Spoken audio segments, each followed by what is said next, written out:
¿Me escucha? A ver, comparte tu pantalla. Explícanos. Doctora, ¿se ve mi diapositiva? Se ve tu pantalla, perfecto. Muy bien, empezamos entonces. Ok, doctora. Doctora Magali Adriana Angles Guambo y compañeros todos, buenas tardes. En esta oportunidad mi persona voy a hablar acerca de rinitis alérgica. Para ello primero tenemos que entender, ¿no? Desde el título, si hablamos de rinitis, la afección va a ser ¿dónde? En la nariz. ¿Producto de quién? De una alergia, ¿no? Entonces, rinitis alérgica se trata de un trastorno sintomático de la nariz causado por la inflamación de la mucosa nasal.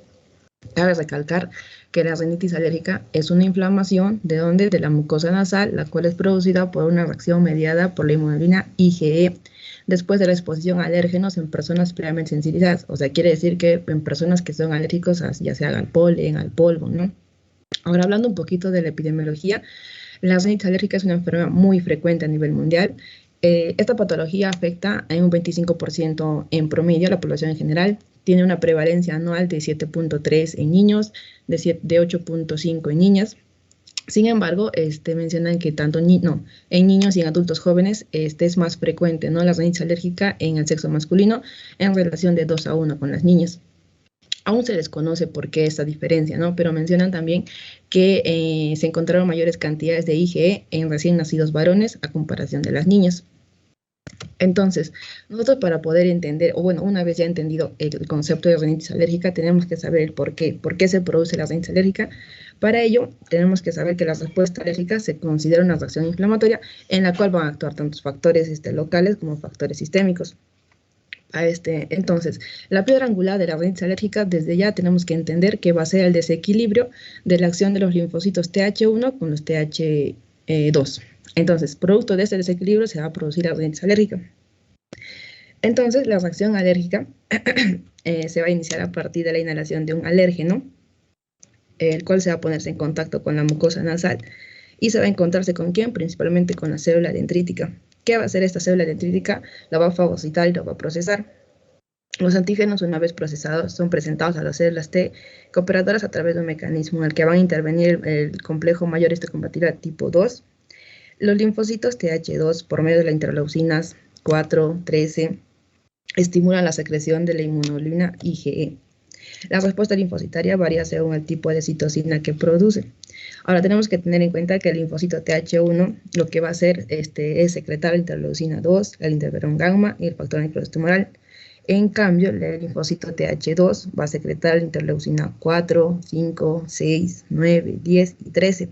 ¿Cuál es su función de este linfocito TH2? El cual es secretar, ¿no? O producir una mayor síntesis del IgE, a diferencia del TH1, el cual su función es inhibitoria. Entonces, como les dije, para poder entender el por qué se produce una rinitis alérgica, es producto de esta diferencia, ¿no? O de este desequilibrio. O sea, hay mayor producción de TH2 o menor producción de TH1, ¿no? Ahora, la cascada inflamatoria alérgica consiste en una desgranulación de la IgE, de las células cebadas, las cuales van a ser inducidas por el alérgeno, el cual lleva a la liberación de mediadores preformados. Entre ellas, la más importante son la histamina, y también tenemos la triptasa, ¿no? La célula cebada activada, lo que va a hacer es movilizar al ácido araquidónico en las reservas de lípido de la membrana para poder sintetizar leucotrienos y prostaglandinas. En la fase temprana, por la liberación de la histamina y de la triptasa van a provocar, ¿cuál? Los estornudos, el prurito y la rinorrea.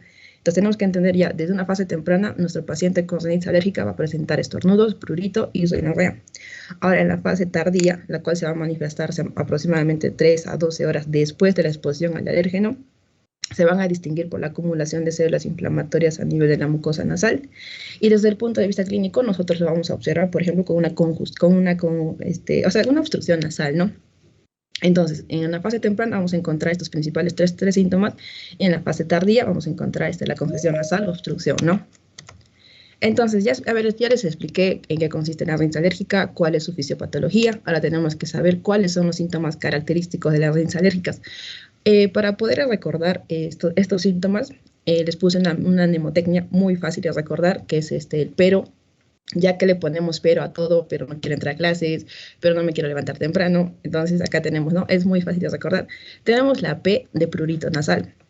En este caso, nuestros niños van a venir al consultorio con esa manía, ¿no? Como que si estuvieran, le estaría picando, ¿no? Entonces, a este prurito nasal también se le conoce como saludo alérgico. Entonces, los niños están en esa manía, ¿no? Como de limpiarse el moquito. Luego tenemos la E de estornudo. Esto es un estornudo en salva, la cual se va a producirse entre 1 a 2 minutos aproximadamente después de la exposición del alérgeno. La R, que es de rinorrea nasal. Esta rinorrea nasal va a ser de tipo acuosa, puede ser anterior o posterior. Y la O de obstrucción nasal, ¿no? Los niños van a decir que lo tienen tapado o hay una congestión nasal, ¿no? Entonces, no nos debemos olvidar que la sintomatología o los síntomas característicos de una rinitis alérgica va a ser la mnemotecnia, pero no. Prurito nasal, estornudo, una rinorrea nasal, que es acuosa, y una obstrucción nasal. Ahora también tenemos otros signos característicos, la cual nuestros niños van a presentar, por ejemplo, la cara alérgica característica, ¿no? Ya les mencioné el primero, el cual es el saludo alérgico o el prurito nasal, ¿no? Producto de este saludo alérgico, de ese escozor que los niños presentan, al estar haciéndose una y otra vez en esta manera, levantándose la nariz, o bueno, la punta de la nariz, van a producirse, ¿no? El surco nasal, o también conocido como el pliegue nasal. A la inspección lo vamos a ver, ¿no? A nivel del dorso de la nariz, está como una linita, ¿no? Media rojita. Y la tercera característica de la cara alérgica son los pliegues de Denny Morgan, o también conocidos como las ojeras alérgicas, ¿no? Entonces, no nos olvidemos, el paciente con cara alérgica va a venir con saludo alérgico, prurito, ¿no? Bueno, pero surco nasal o pliegue nasal, y las ojeras alérgicas, ¿no? Estas son las tres características importantes. Ahora también, como ya les decía, creo que ya estamos entendiendo, la rinitis alérgica es una enfermedad principalmente ¿de quién? De los niños, a diferencia de los adultos, ¿no? Esto es más principalmente de niños. Ahora tenemos que también entender que la rinitis alérgica tiene dos clasificaciones, una clasificación la clásica y una clasificación actual. La clasificación clásica se va a clasificar de acuerdo a la exposición del alérgeno. Por ejemplo, tenemos la rinitis alérgica estacional. Su propio nombre lo dice, ¿no? Estacional. O sea, esta rinitis va a presentarse en ciertas estaciones del año, ¿no? Por ejemplo, mencionan que los niños que nacen entre los meses de febrero a marzo tienen mayor incidencia de tener una rinitis alérgica a comparación de niños que nacen entre agosto a enero, ¿no? Estos alérgenos o la rinitis alérgica estacional va a ser producto de los alérgenos del exterior, o sea, del medio ambiente, por ejemplo, el polen, alérgicos a las plantas. Luego tenemos la rinitis alérgica perenne. A diferencia de la rinitis alérgica estacional, como ya les dije, en ciertas estaciones, la perenne se va a darse a lo largo de todo el año, ¿no? Y esta va a ser producto de ¿qué? De alérgenos del interior, por ejemplo, ácaros del polvo, los pelos de nuestras mascotas, de los diferentes animales, mohos, insectos, ¿no? Y como tercero tenemos la rinitis alérgica ocupacional. Su propio nombre lo dice, ¿no? Tenemos que entender ocupación. O sea, esto va a depender de los alérgenos del área del trabajo de la persona, ¿no? Ya sea látex, fármacos, alimentos, ¿no? De acuerdo a la ocupación que realiza la persona. Entonces, no nos olvidemos, la clasificación clásica es de acuerdo, por ejemplo, la alérgica estacional, la perenne y la ocupacional. Esta es la de antes, ¿no? Ahora tenemos la clasificación actual, la de ahora, que esta fue iniciativa de la guía ARIA. ARIA significa rinitis alérgica y su impacto en el asma, en la cual lo clasifica de diferente manera, ¿no? Según la duración y según la gravedad. Según la duración, tenemos una rinitis alérgica intermitente y una rinitis alérgica persistente. Entonces, intermitente quiere decir que los síntomas, o sea, no nos olvidemos de la mnemotecnia, pero, o sea, estos síntomas van a estar presentes menor o igual a 4 días a la semana o durante menor o igual a 4 semanas consecutivas, ¿no? En cambio, una rinitis alérgica persistente, los síntomas, o sea, prurito, obstrucción, rinorrea, van a estar presentes mayor a 4 días a la semana y mayor a 4 semanas consecutivas. Ahora, según la gravedad, se van a clasificarse una rinitis una rinitis alérgica leve, moderada y grave. Ahora, ¿cuándo consideramos una rinitis alérgica leve? Es cuando no van a estar presentes ninguno de estos 4 ítems. Por ejemplo, el paciente te va a decir, no hay alteración del sueño, no va a haber esta afectación de las actividades cotidianas, va a realizar sus actividades normales, no va a haber afectación de las tareas escolares o a nivel laboral, y los síntomas no son molestos, o sea, son síntomas tan leves que el paciente ni lo va a sentir. Entonces, ahí lo consideramos según la gravedad una rinitis alérgica leve, ¿no? Ahora, consideramos una rinitis alérgica moderada, grave, cuando se va a presentarse 1, 2 o 3 de estos ítems, ¿no? O hasta los 4, cuando es una grave. Entonces, en este caso, el paciente nos puede decir, no puedo descansar en las noches porque tengo tengo una obstrucción nasal o tengo una rinorrea tan acuosa que no puedo descansar, ¿no? Entonces tiene somnolencia diurna, no puede ir a su trabajo, no, por ejemplo, en caso de los niños no atienden sus clases, no pueden ir a hacer algún deporte. Entonces, cuando hay afectación y los síntomas son muy marcados, ya consideramos una rinitis alérgica moderada grave, ¿no? Entonces, no nos olvidemos, la de ahora, una clasificación actual, es según la duración y según la gravedad. Ahora, para un buen diagnóstico, o sea, básicamente, o la base fundamental del diagnóstico de una rinitis alérgica, principalmente o para cualquier patología, va a ser realizar una buena anamnesis. En este caso, tenemos que partir desde los antecedentes, preguntar al paciente si algún familiar es asmático, tiene alergias. En este caso, ¿no? A los niños le podemos preguntar si es alérgico a algún medicamento, alérgico al pelo de algún animal, alguna planta. Segundo, se le pregunta los síntomas con que le va a iniciar. No nos olvidemos, y sigo insistiendo, los síntomas son la mnemotecnia, pero preguntarle, ¿no? La intensidad, por ejemplo, de sus estornudos, de su rinorrea, de su obstrucción. También preguntar si está asociado a otros síntomas o no. En este caso también, ¿no? Le podemos preguntar, por ejemplo, a la mamá, en caso de los niños, ¿no? Nos puede indicar, mi niño presenta mayor estornudos o mayor rinorrea en los meses digamos, de febrero a marzo, o no sé, de junio a julio, algo así, ¿no? Entonces ahí podemos pensar que esta es una rinitis alérgica estacional. Ahora, en cambio, si nos dice, ¿no? Cuando está cerca del gato, cuando juega con el gato, comienza a estornudar, comienza a tener rinorrea, entonces ahí pensamos, ¿no? Una rinitis alérgica perenne, o sea, producto del pelo del gato. Y así, ¿no? Lo vamos asociando. Segundo punto, tenemos la exploración, que va a ser gracias al examen físico, ¿no? Realizar un buen examen, una rinoscopía anterior, ¿no? Y por último, para poder ayudarnos a confirmar nuestro diagnóstico, serían las pruebas, ¿no? En la cual va a estar dirigidos a la detección del IgE. Y otro punto importante es que los síntomas de la rinitis alérgica son muy similares a otras enfermedades y se pueden confundir con un resfriado común, una infección viral, y tenemos que saber diferenciarlas, ¿no? Ahora, en el examen físico, como les mencioné, tenemos que realizar una rinoscopía anterior con la ayuda de ¿qué? De un espéculo nasal más una fuente de luz, con el objetivo de visualizar, ¿no? O examinar ambas fosas nasales. ¿Qué podemos observar en este caso en la rinoscopía anterior? El color, el tamaño, las características de las mucosas de los cornetes y el meato inferior y medio. Debemos también buscar, por ejemplo, presencia de cuerpos extraños, porque no nos olvidamos que los cuerpos extraños también causan rinorrea. Presencia de masas, tumores, secreciones, visualizar las estructuras del tabique, el alineamiento de la línea media, existencia de perforaciones y entre otros, ¿no? En las pruebas, ¿cuáles son las más importantes en este caso? Serían las pruebas alérgicas, luego tenemos la citología de secreción nasal, una provocación nasal, y ojo, también hay que tener en cuenta que el coproparasitoscopio, ¿por qué? Porque para descartar parasitosis, porque sabemos que también en una parasitosis se van a elevarse, ¿no? La inmunoglobulina IgE, al igual que en una alergia, hay que saber distinguirlo también en este caso, ¿no? Y tenemos las pruebas de prick test, la cual básicamente esta prueba nos va a permitir saber, ¿no? Si el paciente está o no sensibilizado, o sea, si presenta alergia o no a los diferentes, por ejemplo, sustancias, como ya les mencioné, ¿no? Como ácaros del polvo, hongos, pelos de animales, el polen de los árboles, pastos, malezas, por ejemplo, si son alérgicos a algún alimento, fármacos, látex, y entre otros, ¿no? Entonces, entrando al tratamiento, el tratamiento principal en este caso, primero, uno sería la identificación y la eliminación de los alérgenos específicos, ¿no? Seguido de ¿qué? Del uso de medicamentos de forma escalonada, con el objetivo de disminuir los síntomas, ¿no? Y tres, sería la inmunoterapia solamente en pacientes seleccionados y los cuales no van a responder, ¿no? a este tratamiento que se les va a dar. Entonces, ¿cuál es lo primero que tenemos que hacer en los pacientes que presentan una rinitis alérgica? Primero es una educación y control ambiental. ¿A qué me refiero con educación? Por ejemplo, uno, educar al paciente, ¿no? ¿Para qué? Para que pueda evitar los alérgenos o los factores desencadenantes los cuales producen su síntoma, ¿no? Y segundo, indicarles, darle una educación de acuerdo a sus medicamentos, ¿no? Para que lo sepan tomar. Ahora, por ejemplo, también se les puede indicar cómo pueden evitar, por ejemplo, en caso de los ácaros, evitar tener objetos los cuales acumulen polvo, limpiar el área donde van a estar, no utilizar, por ejemplo, sistemas de limpieza húmedos o con filtros. En caso de los animales, es muy obvio, ¿no? Si una persona o un niño está alérgico a algún animal, hay que evitar, ¿no? Que tenga mascotas en la casa, hay que bañarlos.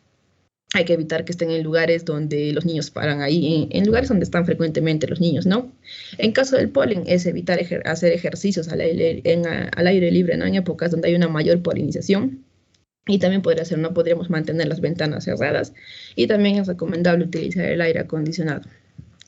Entonces, esta es como la primera medida en caso de una rinitis alérgica, ¿no? La evitación de los factores desencadenantes o la evitación de estos alérgenos, los cuales causan estos síntomas. Segundo, como les dije, utilizar ¿qué? Fármacos de manera escalonada. Entonces, comenzamos con ¿quiénes? Con los corticoides nasales. Esos son considerados como los tratamientos, bueno, los medicamentos de primera línea para la rinitis alérgica.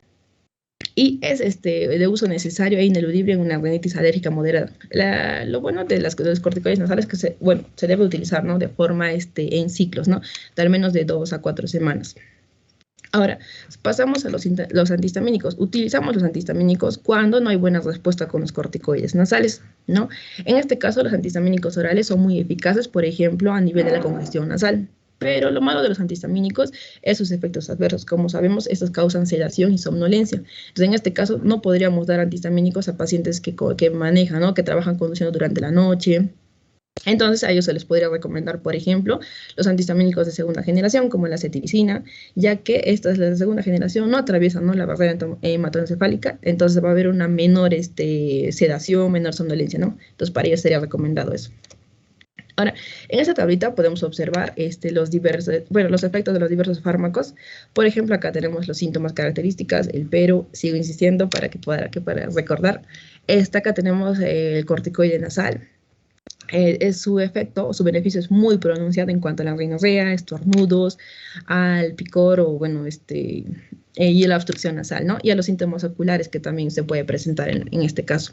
Antihistamínicos orales también tienen este buen beneficio en los 4 síntomas principales.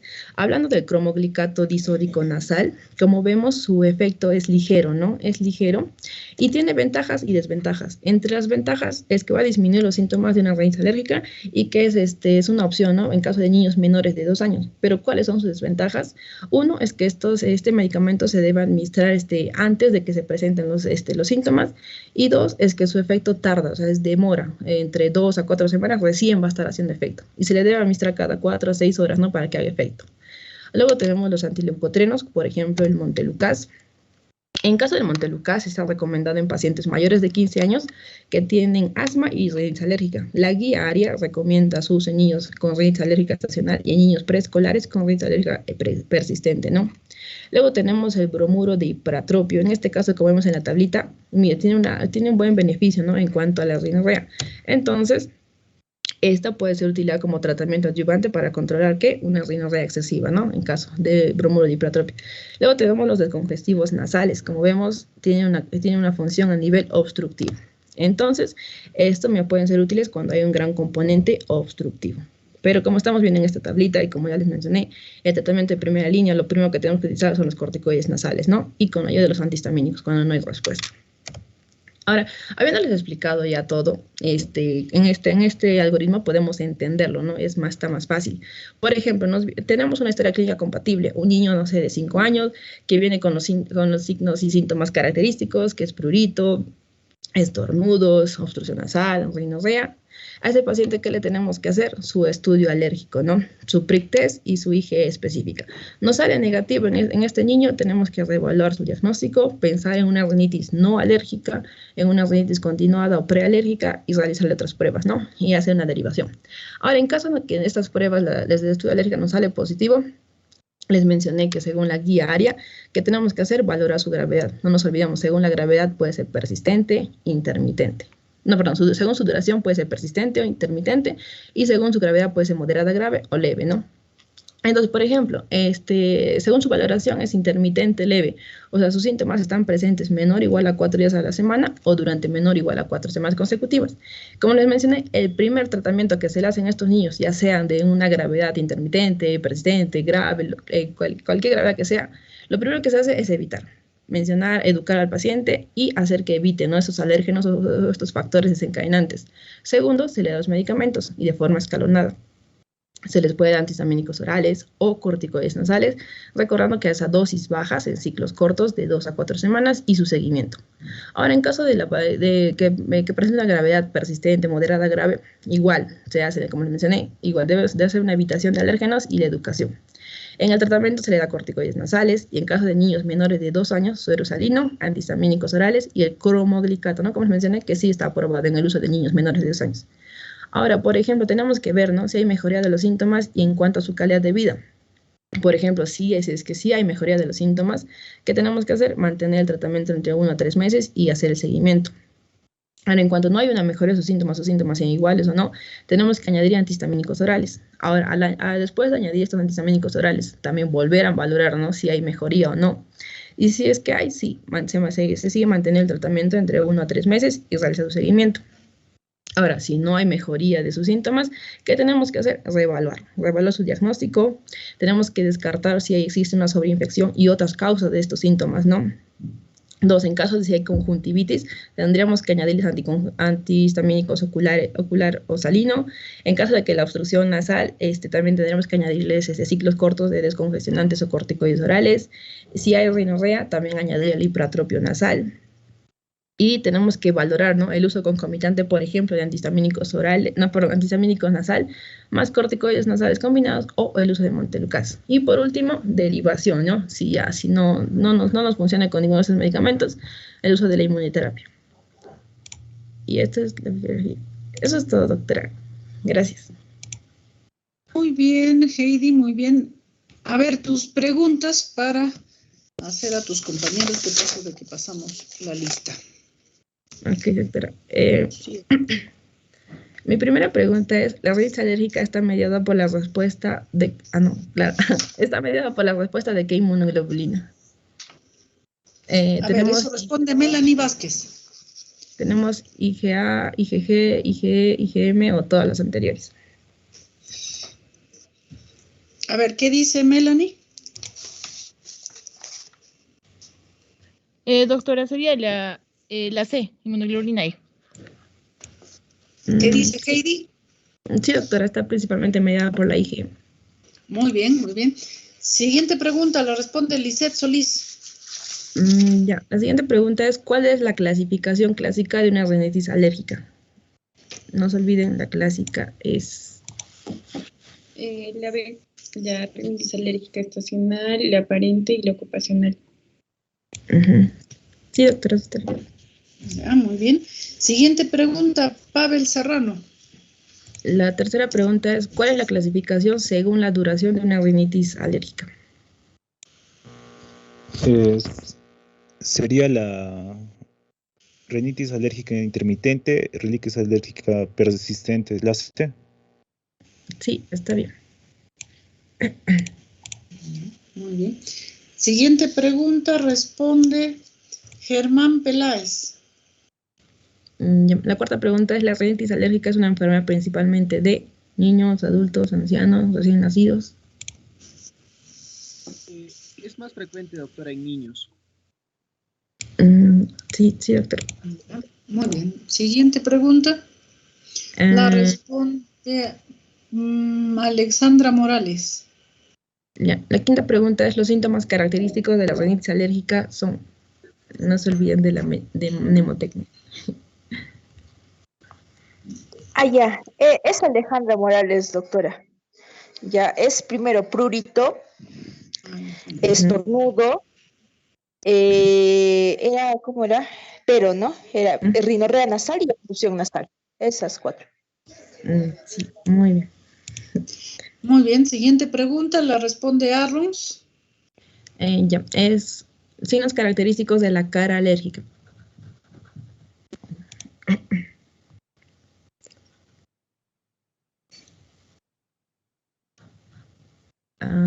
La A es prurito, estornudo, rinorrea, obstrucción nasal. Característicos.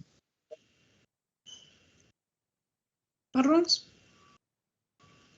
Doctora, le estoy leyendo, doctora. Sí. Es la B, doctora. ¿Qué dice la B? Sí, está bien. Saludo alérgico, el surco nasal, producto del saludo y el pliegue, o sea, las ojeras de Denny Morgan. Muy bien, siguiente pregunta, Evelyn Guamán. ¿Cuál es la clasificación actual de una rinitis alérgica? O sea, ¿cómo lo clasificamos?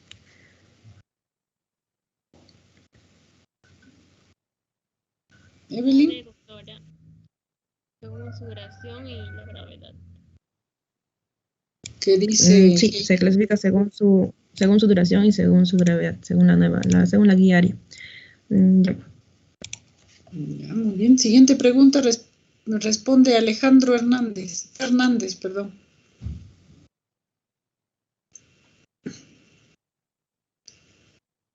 Ya. La octava es, ¿cuál es la clasificación según la gravedad de una rinitis alérgica?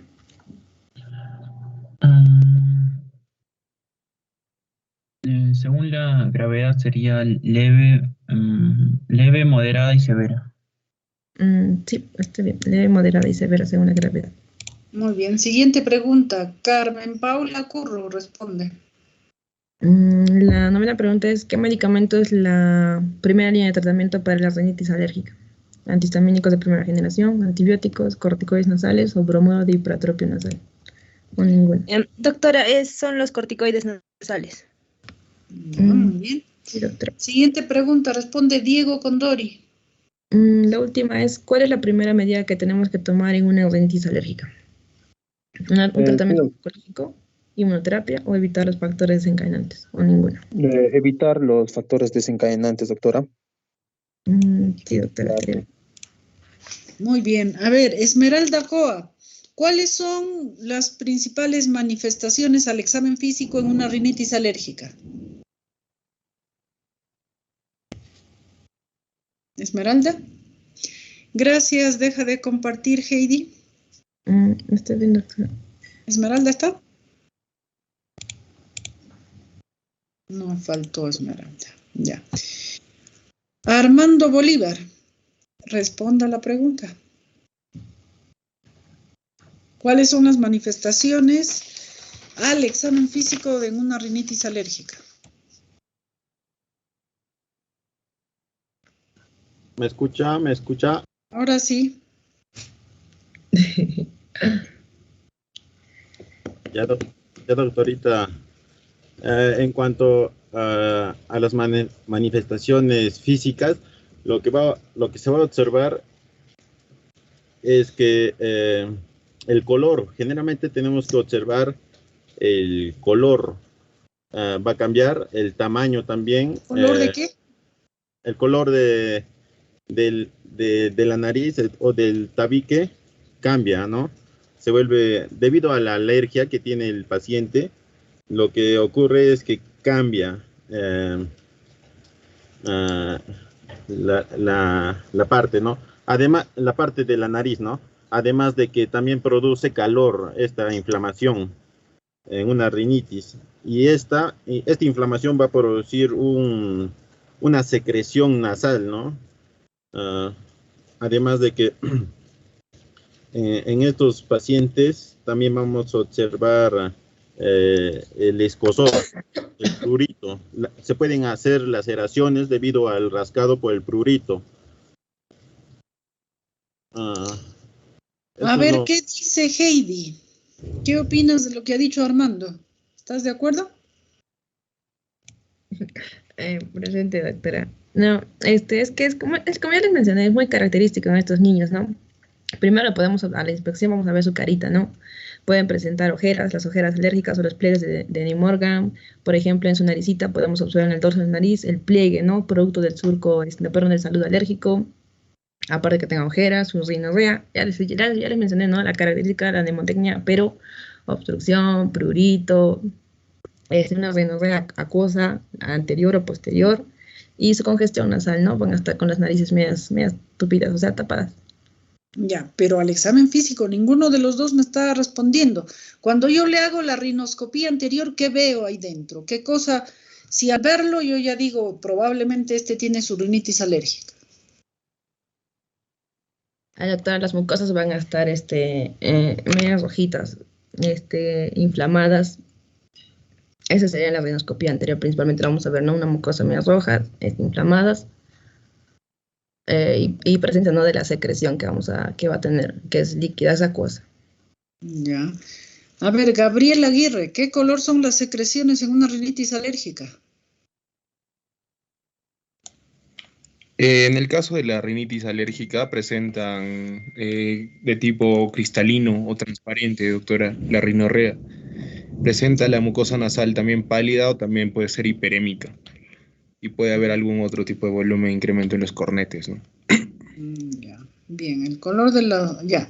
A ver, Erasmo, ¿qué características tiene el estornudo en la rinitis alérgica?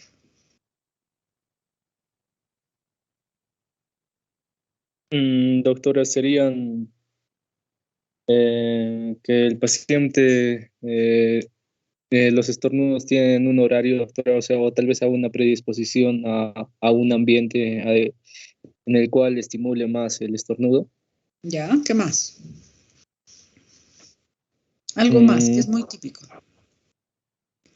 En cuanto al frío, tal vez, doctora. Que cuando está expuesto al frío. Sí, doctora, los pacientes alérgicos también presentan eso. ¿Qué dice Heidi? ¿Cuál es la característica del estornudo en la rinitis alérgica? Doctora, los estornudos van a ser en salvo, o sea, van a ser constantes. Y se van a presentar después de 1 a 2 minutos, una vez expuestos a esos alérgenos, ¿no? Exacto. Y son espasmódicos, ¿no? Empiezan a estornudar muchas veces y hasta el paciente dice estornudo 8 veces, 10, 12 veces. Pero son varias veces que el paciente estornuda. Muy bien, entonces, muy interesante la memotecnia que ha hecho Heidi, pero de prurito, ¿no es cierto? Por cierto, el prurito, a ver, Manuel Barrientos, ¿qué características tiene el prurito en la rinitis alérgica?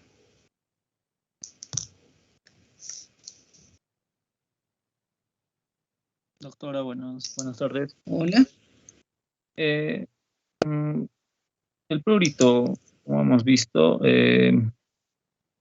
va a hacer que el paciente a cada rato se esté agarrándose la nariz y provoque lo que es el surco nasal, ¿no? Ya.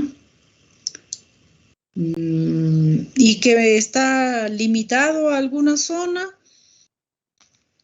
¿Cómo Esto es también el prurito? se acompaña, ¿no?, con lagrimeo. Ya, ¿qué más? ¿Y solo le pica la nariz?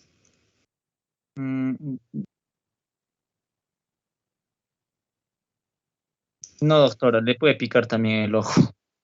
Eso, el ojo, el paladar, el oído, la faringe, la rinofaringe. Incluso hay gente que hace un movimiento y un sonido muy peculiar cuando se teóricamente rasca la rinofaringe. Muy bien. A ver, entonces, ¿se ve mi pantalla, chicos? Sí, doctora, sí se ve. Sí, doctora. Perfecto. Entonces, quiero enfatizar algunos aspectos que muy bien ya lo ha dicho vuestra compañera. Entonces, la anatomía normal, miren, cuando vemos una mucosa normal de la nariz, la mucosa es rosadita, lisa, brillante, en toda su extensión, ¿no es cierto? Cuando hay contacto con el alergeno, como muy bien lo ha explicado vuestra compañera, entonces el mecanismo de defensa del cuerpo es tratar de producir mucho moco. Entonces las glándulas mucosas empiezan a producir un moco y un moco acuoso, no es como en otras ocasiones un moco denso, pegajoso. En este es lo característico, es la rinorrea acuosa y transparente, ¿no? Y esto, ¿qué hace? De que también haya prurito de la nariz. Este prurito, como acabamos de decirlo, no solo se limita a la nariz. En algunos se extiende paladar, rinofaringe, oídos incluso y los ojos también. Incluso eso tiene mucho que ver también con las ojeras que tiene el paciente, no solo porque muchas veces no duerme bien, sino también porque andan frotando el ojo y ese saludo alérgico que ha mencionado vuestra compañera, el prurito y la obstrucción que les obliga a hacer ese gesto, ¿no es cierto? Entonces, esos detalles. Y cuando vea la mucosa, entonces voy a ver una mucosa un poco edematosa, húmeda, con esos moquitos transparentes. Muy bien, ya ha descrito vuestra compañera esta carita alérgica, ¿no? El tipo de ojeras que presenta el paciente, el saludo alérgico, el pliegue y este gesto que hace que hacen los pacientes alérgicos muy típicamente. Y cuando miramos nuestra rinoscopía anterior, la mucosa o la endoscopía, como es el caso de estas imágenes, miren, la mucosa es pálida, no es el rosadito típico que debe haber. Miren, por ejemplo, aquí este cornete, rosadito, liso y homogéneo con todo, ¿no? En cambio aquí, sobre todo a predominio de los cornetes, son pálidos y tienden al color violáceo. Y se ven, miren, no se ven eso lustroso, bien liso, sino se ve que existe edema, la mucosa está edematosa y ahí ven la secreción que está exudando de la mucosa. Entonces, lo típico en la rinoscopía anterior de una rinitis alérgica es la mucosa edematosa, pálida, violácea y secreción nasal transparente acuosa, ¿ya? Entonces, eso es importantísimo que lo recuerden. Miren, aquí pálido, no tan violáceo. Cuanto mayor obstrucción, más violáceo se pone. Entonces, cuando ustedes ven una mucosa violácea, ahí ya piensan de que esta fosa no está circulando el aire como debiera. Hay algún grado de obstrucción y generalmente intenso para que la mucosa se ponga media azulada.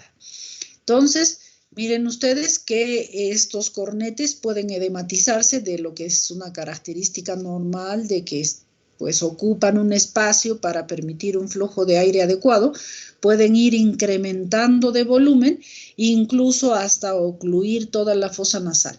Entonces, eso es lo típico de la alergia, mucosas pálidas, violáceas, edematosas y con secreción nasal acuosa, ¿ya?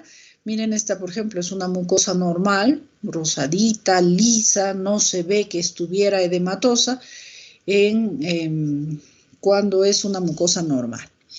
Muy bien, entonces, espero que quede claro con eso el tema y nos presenta su tema la siguiente expositora, que se me ha perdido mi papelito, a Yoshimardo. Yoshimardo le toca, a ver.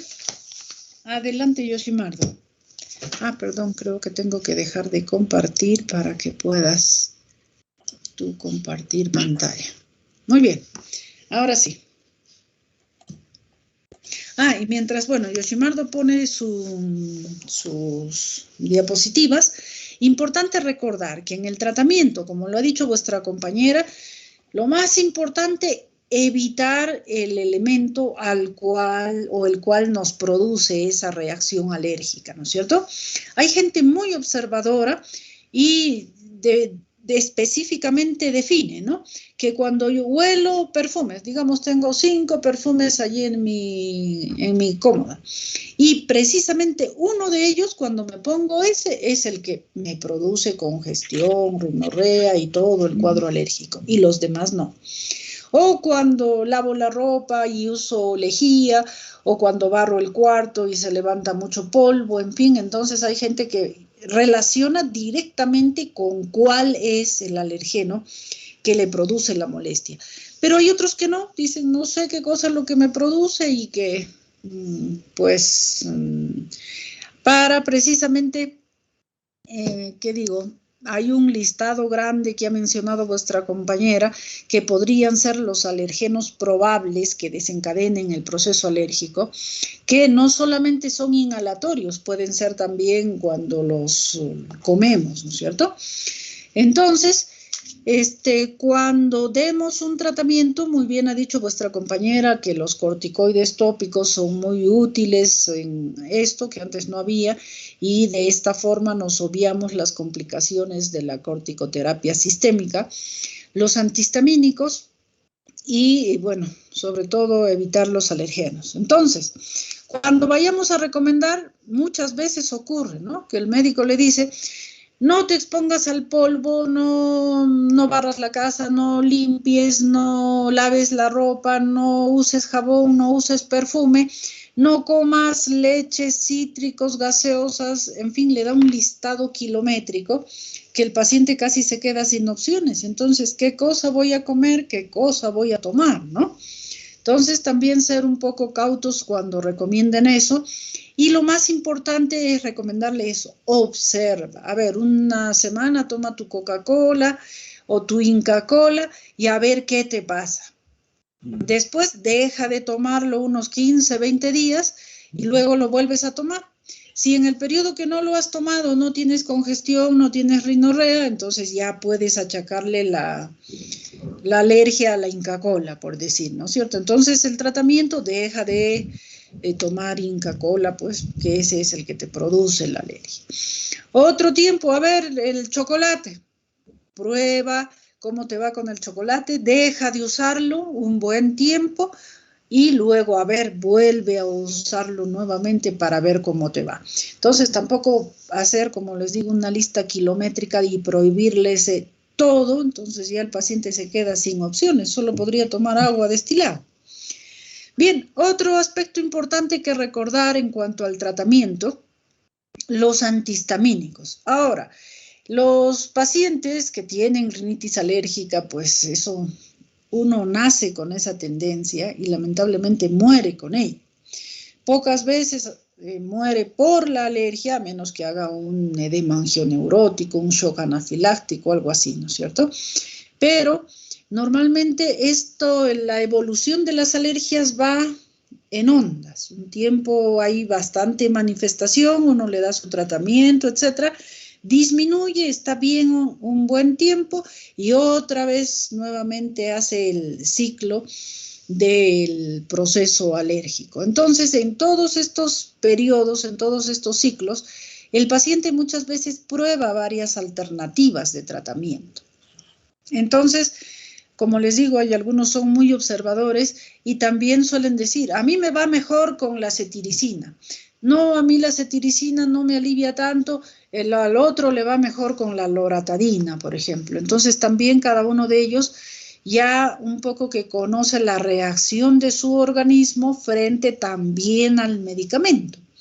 Y siempre tener en cuenta las probables complicaciones, como lo ha mencionado vuestra compañera, ¿no? Los antihistamínicos, los de primera generación producían mucho sueño, aunque hay gente que está tan acostumbrada a tomarlo que ya esa molestia no le resulta molestia, ya resulta, bueno, normal y le responde mejor su alergia, por ejemplo, a la clorfenamina. Y también un poco buscar las opciones, ¿no?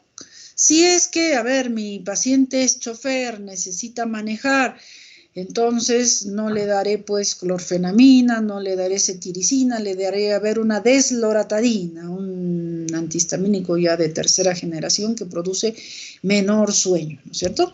En cambio, si lo he operado de la nariz y le he puesto los tapones, son cuerpos extraños que van a producir una reacción hasta cierto punto a cuerpo extraño, mejor dicho, una reacción a cuerpo extraño, y me interesa que disminuya pues las secreciones, disminuya el estornudo, disminuya las molestias, le daré pues su clorfenamina, de paso lo cedo un poquito, así duerme, así está menos incómodo con las molestias y descansa mejor y está menos tenso durante el posoperatorio inmediato, por ejemplo. Entonces también ir manejando esas posibilidades.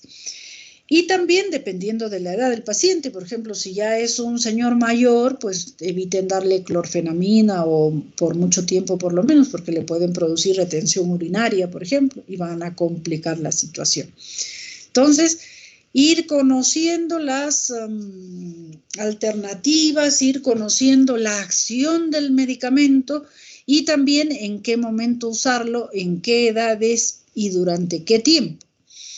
Otro aspecto muy importante a recordar en cuanto al tratamiento es también situaciones coadyuvantes. Lo ha mencionado vuestra compañera. Por ejemplo, la presencia de parasitosis intestinal.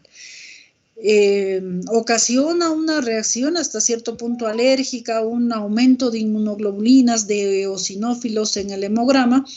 Entonces, así yo le dé sus antihistamínicos, sus corticoides, intranasales, etcétera, entonces puede que no haya una mejoría obvia. ¿Por qué? Porque la parasitosis intestinal que está presente va a empeorar o va a hacer que no mejore el problema de la rinitis alérgica. Bien, y otro aspecto en cuanto al uso de los antihistamínicos, como su nombre lo dice, antihistamínicos. Histamina es el principal elemento que se produce durante el proceso alérgico y eso es lo que hay que evitar. Y disminuye la producción de moco, como lo ha dicho vuestra compañera. Entonces existe un abuso del uso de antihistamínicos en los médicos o las personas en general. Tengo mi sinusitis, por ejemplo, ahí los mocos amarillos y verdes que me están saliendo, mocos pegajosos que salen con gran dificultad y le dejan su antihistamínico. ¿Con qué objetivo? Resecar más ese moco para que ese moco quede más acumulado en el seno y siga sirviendo de caldo de cultivo para que los gérmenes sigan proliferando. Entonces, todo tiene sus indicaciones. Los antihistamínicos están indicados para los procesos alérgicos, no para los procesos infecciosos. Entonces, tener en cuenta eso porque existe mucho abuso del uso de antihistamínicos para todo. No sé, me duele la garganta, antihistamínicos. No sé qué cosa tiene, antihistamínicos. Entonces, también ser coherentes en cuanto al tratamiento que uno le da al paciente. Muy bien, ¿alguna duda, pregunta antes de cambiar de tema? Doctora, yo he escuchado que, bueno, los que consumen antihistamínicos, o por lo menos es recomendable que roten de antihistamínicos para no generar resistencia. Bueno, no sé, lo escuché mal no sé si es correcto ese término. Más que para generar resistencia, muchas veces, probar otras alternativas. Como les digo, el paciente suele decir, me va mejor con la desloratadina, me va mejor con la fexofenadina, me va mejor con la cetiricina, ¿no? Entonces, una sensación muchas veces no solo subjetiva, sino real de que determinado medicamento le asienta mejor, y puede ser. Entonces, hasta cierto punto es, sí, importante hacer esa rotación y que el paciente observe con qué le va mejor. ¿Ya? Muchas gracias. Muy bien, entonces, Yoshimarto, ¿te escuchamos? Doctora, ¿se ve mi pantalla, por favor? Se ve, sí. Ok, doctora, buenas tardes, compañero, buenas tardes. Continuando con las exposiciones, yo voy a hablar acerca de la sinusitis aguda y, vamos a abordar este tema. Como definición de este término sinusitis, se va a definir clínicamente como la inflamación de las mucosas de la nariz y también de los senos paranasales. Esta se va a darse, este va a ser una infección incluso de los senos de corta duración, por ello que se llama aguda, término que se puede producir después de un resfrío o como debido a contaminantes del ambiente. Se dice también de que dura menos de un mes y los síntomas se van a remitir completamente. Como podemos ver en la imagen, podemos ver la inflamación de estas cavidades nasales y de los senos paranasales a comparación de los senos nasales normales. Para que podamos un poco recordar acerca de la anatomía, ¿no?, de los senos paranasales, como bien sabemos, tenemos los senos paranasales frontales, etmoidales, los senos paranasales maxilares y los senos esfenoidales que se encuentran posterior, como se puede verse en la imagen. Además de ello, estos van a ser cavidades, ¿no?, que se van a comunicarse con las fosas nasales por medio de los meatos, la cual también van a estar recubiertos por una mucosa respiratoria que es ciliada y que van a secretar moco.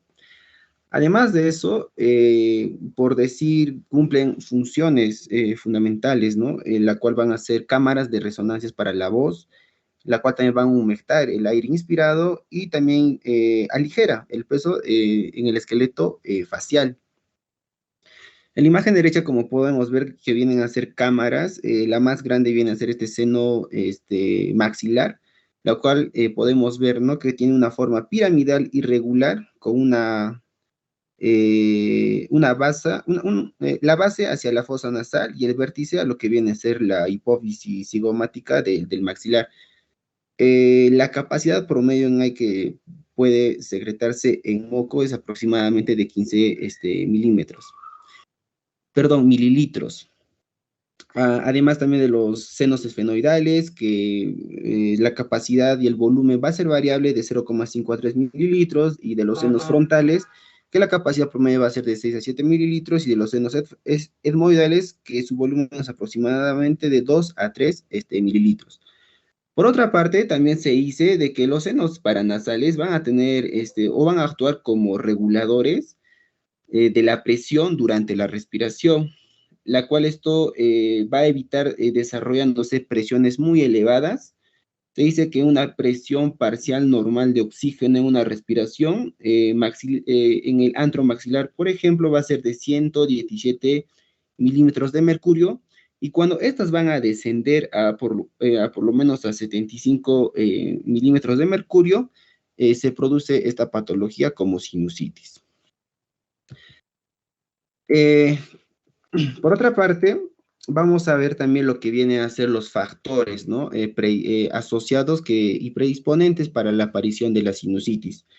Dentro de esto lo vamos a ver en una forma resumida, los factores locales, factores anatómicos, factores ambientales, factores iatrogénicos, hábitos tóxicos y factores sistémicos. Bien, como mencionaba, ¿no? Una infección viral como la anterior exposición, la cual esto va a predisponer y contribuir a la aparición de la sinusitis, por ejemplo, en un deterioro de las funciones mucociliares. Aparte de eso, también van a haber patógenos bacterianos, la cual estas se van a procrear y va a haber una sobreinfección por las bacterias en la flora respiratoria. Otro factor, las alergias, lo que viene a provocar la obstrucción y la inflamación de estas estructuras, así como inmunológicos, factores sistémicos y también, como bien decía, factores iatrogénicos y hábitos tóxicos, ¿no? Como también viene a ser la polución y el tabaco, que estos irritan a estas estructuras anatómicas. Todos ellos van a ser factores que van a predisponer a la aparición de la sinusitis. Hablando acerca de la etiología, vamos a ver que va a haber una etiología viral y bacteriana, y también va a haber una etiología fúngica por hongos, que es muy raro verse, pero sí existe. Pero dentro de la etiología más va a ser la que viene a ser de causa viral, la cual van a estar causados por estos agentes patógenos virales como del adenovirus para influenza, virus de la gripe, de un resfriado común propiamente dicho, o del rinovirus, que mayormente esto va a causar a los niños de un 5 a un 10% y en los adultos de 1 a un 2%. Con respecto a una etiología bacteriana, las más frecuentes van a ser el Streptococcus pneumoniae, el Haemophilus influenzae y el Moraxella catarrhalis. Y por otro lado, lo que viene a ser los de etiología bacteriana, pero lo que viene a ser en abscesos periodontales, como la flora mixta aerobio anaerobios y los nosocomiales, ¿no? Por Staphylococcus aureus, Streptococcus y Bacillus gram positivos. Es importante conocer esto porque nos va a ayudar siempre a determinar la causa. Por ejemplo, en las más frecuentes, como bien las mencionaba, el Streptococcus pneumoniae, el Haemophilus influenzae y la Moraxella catarrhalis, nos va a determinar que en la sintomatología, ¿no? Clínica del paciente, por ejemplo, cuando tiene una rinorrea, va a cambiar el aspecto y el color del moco, que viene a ser color amarillento o verdosa, lo cual va a estar causado por una bacteria, ¿no? Ya sea cualquiera de estas tres. Por ejemplo, cuando viene a ser por un foco dental, en este caso es importante saber que muchas veces, por ejemplo, el seno maxilar tiene una relación con el piso de los dientes, de las raíces dentales premolares de primer y segundo molar, y es importante porque hay varias sinusitis que va a ser de foco dental, que se va a presentarse por extracciones dentales, y la cual también va a producir una fístula entre el seno maxilar y la cavidad oral, la cual esto va a producir una sinusitis post-extracción dentaria. Y en este caso, la causa va a ser por bacterias de abscesos periodontales, la cual van a ser mixtas, tanto anaerobios y aerobios, y que esto es importante para el tratamiento porque de alguna otra manera aquí ya debemos recurrir a a antibióticos más fuertes, ¿no?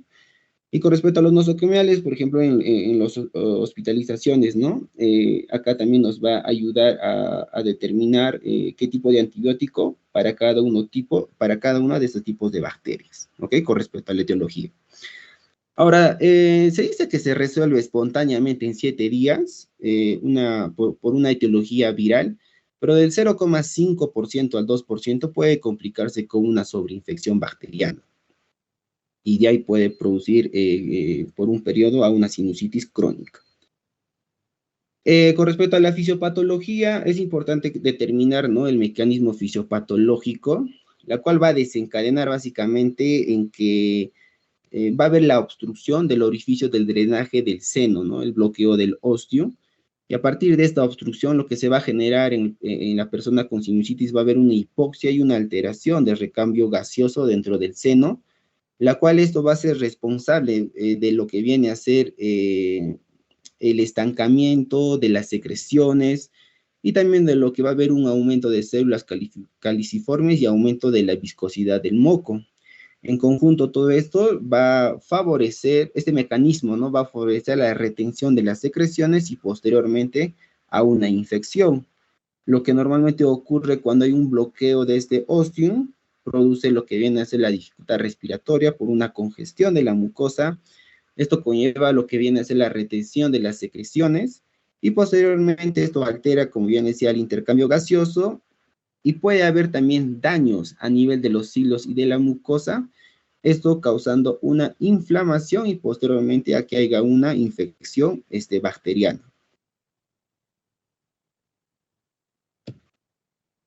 Para con respecto a los signos y síntomas, es muy característico lo que viene a ser la congestión nasal que va a presentar el paciente con sinusitis, la secreción nasal purulenta, el dolor facial, muy raras veces la fiebre, pero en algunos casos sí hay, el dolor dentario maxilar, el hinchazón facial, y puede existir también en algunos casos lo que viene a ser la cefalea, la hiposmia y la tos, mayormente en lo que viene a ser en niños. La característica más clínica, por ejemplo, frecuente que se observa en la sinusitis bacteriana es que los síntomas del resfrío persistan entre 7 a 10 días. Como bien le decía, un factor predisponente, ¿no? En el examen físico siempre va a ser muy determinante en la palpación de los senos, ¿no? En los senos frontales se va a explorar ejerciendo una ligera presión con los dedos pulgares sobre las prominencias óseas de las cejas, buscando siempre el dolor. A nivel de los senos etmoidales también se va a ejercerse una presión con los dedos por arriba del ángulo interno del ojo y también buscando siempre este signo del dolor. Y también a nivel de los senos maxilares se va a explorar ejerciendo presión con los dedos pulgares sobre la apófisis cigomáticas. Con respecto al diagnóstico, es muy importante determinar para el diagnóstico de esta patología, se va a basarse básicamente en la exploración clínica y en la anamnesis. Dentro de ellos, la rinoscopía y la endoscopía va a ser muy bueno para el diagnóstico. Y muchas veces también se dice que tras el diagnóstico clínico y un correcto tratamiento, la evolución a veces, si en caso viene a ser desfavorable y puede aparecer complicaciones, ya debemos sospechar ante pacientes que vienen a ser inmunosuprimidos o con algún tipo de afección sistémica predisponente. Y para estos casos ya recurrimos a lo que vienen a ser las pruebas radiológicas, como la tomografía y la radiografía simple, la cual sí va a mostrar un alto índice de altos positivos, ¿no? En la exploración clínica, siempre en la exploración endoscópica, es determinante ver lo que viene a ser la presencia de pólipos, la rinorrea mucopurulenta en los meatos medios y el edema de la mucosa a nivel del meato medio. Y en esa exploración física también, como bien le decía, que va a ser más clínico, en la exploración física, los signos de inflamación en la piel, valorar la rinorrea purulenta, palpar puntos dolorosos y también buscar en algunos casos lo que viene a ser la celulitis palpebral.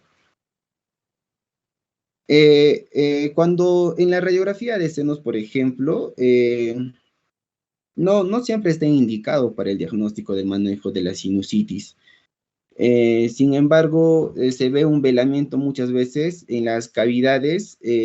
Hay un hallazgo poco específico, pero cuando realmente saca una radiografía de senos paranasales, lo que tenemos que ver es, ¿no?, la presencia de una opacidad total de seno de los niveles hidroaéreos. Pero se dice que solamente se observan estos hallazgos en un 60% de los pacientes con sinusitis. Vemos, ¿no?, claramente, por ejemplo, en la imagen B, a nivel de los senos paranasales maxilares, el nivel de los niveles hidroaéreos y la presencia de la opacificación, ¿no? Y en la imagen B, a nivel de los senos frontales. Ahora, cuando recurrimos a una tomografía, esto sí nos va a ayudar para ver la presencia de los niveles hidroaéreos, además de engrosamientos mucosos, obstrucciones o bloque del complejo osteomeatal y también factores anatómicos predisponentes. Y para hallar una correcta valoración de estos hallazgos, hay que recordar que desde un 30 a un 60% de pacientes asintomáticos pueden presentar como hallazgos engrosamientos mucosas de alrededor de 3 milímetros. Y la tomografía siempre va a ser obligada para la valoración de la presencia de complicaciones cuando va a estar en evolución. Y en algunos casos también ya se solicita lo que viene a ser la resonancia magnética, que tiene un papel reservado a la evaluación de complicaciones intracraneales u arbitrarias y para el diagnóstico diferencial con tumores sinusales, ¿no?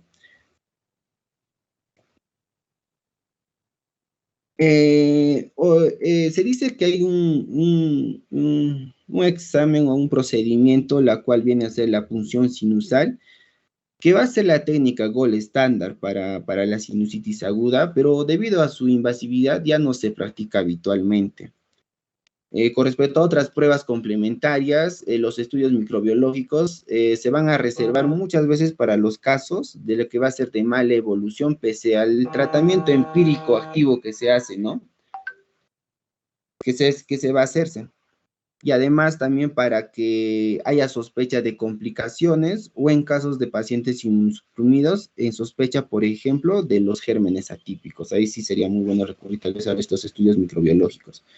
Por otro lado, también otras pruebas complementarias tienen que estar la transluminación, que va a proporcionar una información sobre procesos ocupativos y de grado de neumatización de los senos paranasales, como vemos en la imagen, la segunda imagen, ¿no?, derecha. Y otro examen también puede ser la rinofibrolaringoscopía, la cual va a ser la inducción de un fibroscopio flexible de fibra óptica y de luz fría, la cual nos va a permitir ver la profundidad de la cavidad nasal y de los daños de la obstrucción a nivel de estas estructuras anatómicas. Ahora, hablando acerca del tratamiento, se dice que se recomienda realizar tratamientos sintomáticos en la sinusitis aguda no complicada, dado que alrededor de las dos terceras partes de los pacientes mejoran sin un tratamiento antibiótico. Y entonces siempre hay que tener en cuenta la diferencia, ¿no?, de estos objetivos que se puede perseguir durante el tratamiento. Porque el objetivo primario del tratamiento siempre va a ser la curación y la mejoría clínica. Y además también siempre vamos a buscar lo que viene a ser vamos a buscar siempre la mejoría, ¿no?, para el tratamiento a través de la imagen radiológica. Y así también siempre vamos a considerar en la hora de la elección antibiótica para las resistencias bacterianas presentes en nuestro medio, ¿no? No necesariamente cuando diagnostiquemos una sinusitis aguda le podemos dar un antibiótico de primera instancia. Sin embargo, siempre también vamos a recurrir a lo que viene a ser los analgésicos, los descongestionantes. Se dice que no hay que prolongar mucho este tratamiento con los descongestionantes más de una semana por el riesgo de inducir rinitis medicamentosa. También vamos a acudir a lo que vienen a ser los corticoides, aunque no se ha demostrado el beneficio del tratamiento con corticoides por vía oral, pero el uso de corticoides por vía nasal incluso viene a ser muchas veces controvertido. Y también a lo que viene a ser los lavados nasales con suero fisiológico para favorecer el drenaje de estas secreciones. Entonces, con respecto a lo que viene a ser el tratamiento antibiótico, básicamente lo que se va a recomendar o lo que se recomienda el inicio de un tratamiento antibiótico va a ser cuando los síntomas van a persistir más de 7 días y cuando siempre van a estar acompañadas de rinorrea purulenta persistente con cefalea o una hipersensibilidad facial y cuando el cuadro es de predominio unilateral. Y por la recomendación que siempre es el antibiótico de elección va a ser la amoxicilina de 500 miligramos, la cual se va a darse cada 8 horas durante 7 a 10 días. Bueno, en algunos casos también se dice, ¿no?, que amoxicilina con ácido clavulánico sería muy bueno, muy buen tratamiento para esta patología. Hablando un poco acerca de las complicaciones, la sinusitis, viene a ser lo que viene a ser más los oculoorbitarias y las craneales y endocraniales. Dentro de las oculoorbitarias generalmente van a ser secundarias a lo que va a producir una etmoiditis. Hay 5 grados en esta función de las alteraciones oculomotoras y visuales, las cuales vienen a ser la celulitis preseptal, la orbitaria, los abscesos subperiósticos, los abscesos orbitarios y trombosis del seno cavernosos. Entre las complicaciones craneales y endocraniales van a ser lo que vienen a ser los abscesos cerebrales, las meningitis, los empiemas subdural y las trombosis del seno cavernoso y del seno lateral. Y dentro de esto, hablando también de las manifestaciones clínicas que sugieren complicaciones, va a ser cuando hay una presencia de dolor ocular que va a coincidir con los movimientos oculares, además de una proftosis, que va a ser un desplazamiento anterior del globo ocular, diplopía, deterioro cognitivo, afectaciones de pares craneales, cefalea intensa brusca, náuseas, vómitos, incluso también la rigidez de nuca, y lo que viene a ser también característico dentro de esto, las otalgias, ¿no? Que va a ser un enrojecimiento, dolor a nivel de pabellón interno, tanto externo del oído, y tras la sospecha clínica, el diagnóstico se va a confirmarse acá de las pruebas de imagen, tanto la resonancia como la tomografía, e incluso la punción lumbar. Entonces, buscamos básicamente estos exámenes imagenológicos ya cuando haya complicaciones ya de esta patología. Doctora, eso es todo. Muchas gracias. Ya, muy bien. A ver, tus preguntas. Responde Santiago Alférez. Bueno, la primera pregunta, doctora, ¿no? ¿A qué se denomina sinusitis? ¿A una inflamación de las amígdalas, inflamación de los lagrimales del ojo, inflamación de la mucosa nasal y senos paranasales, o inflamación de las fosas nasales? Presente, Santiago Alférez, doctora. Muy bien. Es inflamación con respecto a lo que es las mucosas y senos paranasales. Sería la C. Sí, doctor. Inflamación de la mucosa nasal y mucosa de los senos paranasales. Perfecto. Siguiente pregunta, la responde Valia Baza. Ya, la segunda pregunta es, ¿no? La etiología más frecuente que causa sinusitis aguda bacteriana son Streptococcus pneumoniae, Haemophilus influenzae, Moraxella catarrhalis, Staphylococcus aureus, aspergillosis, mucormicosis, o Staphylococcus aureus, adenovirus o aspergillosis. Doctora, buenas tardes. Sería la Streptococcus pneumoniae, Haemophilus influenzae y Moraxella catarrhalis. Muy bien.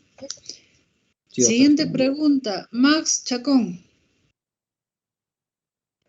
Presente, doctora. La tercera pregunta, ¿no? La sinusitis aguda va desde cuándo, si tiene un inicio agudo y duración menor de un mes, si es recurrente, si se presenta más de 4 episodios, de 1 a 3 meses de evolución, o si los síntomas persisten más de 3 meses. La respuesta sería Si tiene un inicio agudo y la duración es menor de un mes, sería la respuesta A. ¿Qué dice Yoshimarda? Está bien. Sí, doctora, ¿no? Hay una clasificación, ¿no? Tanto una sinusitis aguda, subaguda y crónica, ¿no? Pero en este caso la aguda normalmente o generalmente dicen, ¿no? Que va a ser la duración menos de un mes, doctora. Muy bien. Siguiente pregunta, responde Alfredo Cuellar. La sinusitis aguda de causa viral es mucho más frecuente en niños que en adultos, ¿verdadero o falso? De causa viral. Verdadero, verdadero. Sí, doctor. ¿Qué dice? Ya. Muy bien. Tania Figueroa responde la siguiente pregunta. Con esta pregunta, ¿no? ¿Qué porcentaje de casos de causa viral puede complicarse con una sobreinfección bacteriana? De 0,5 al 2%, del 3 al 4%, 10%, del 10 al 15%. Doctora, buenas tardes. Bueno, viene a ser la respuesta, la A, de 0,5% al 2%. Sí, doctora. Está bien, correcto. Ya, muy bien. Siguiente pregunta, responde Emma Serrano. Con esta pregunta, ¿no? La causa global más frecuente de etiología viral, ¿cuál es?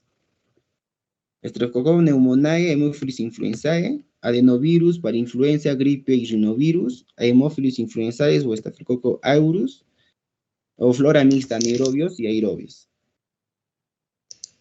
Doctora, buenas tardes. En este caso sería adenovirus, parainfluenza, gripe y rinovirus. Sí, doctora, correcto, de causa etiológica viral.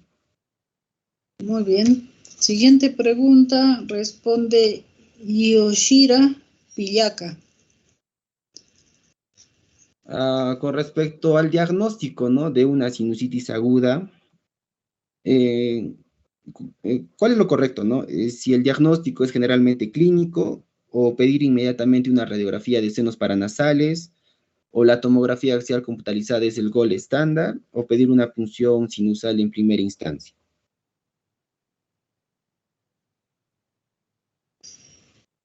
¿Qué dice? ¿Está la señorita Pillaca? ¿Me escucha? Sí. La A, doctora. Sí, sí, doctora. Sí o sí, el diagnóstico para esta patología es generalmente clínico. Muy bien, siguiente pregunta, responde Zaida Luna.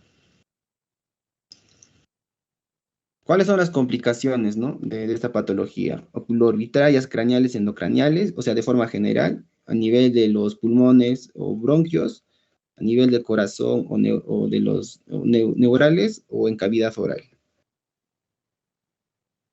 Esta es la respuesta es la A, oculorbitarias, craneales y endocraniales. Correcto. Muy bien, siguiente pregunta. A ver, Yulisa Franco. Y a la última pregunta, ¿no? Generalmente cuando damos inicio al tratamiento antibiótico, ¿no? En la sinusitis aguda.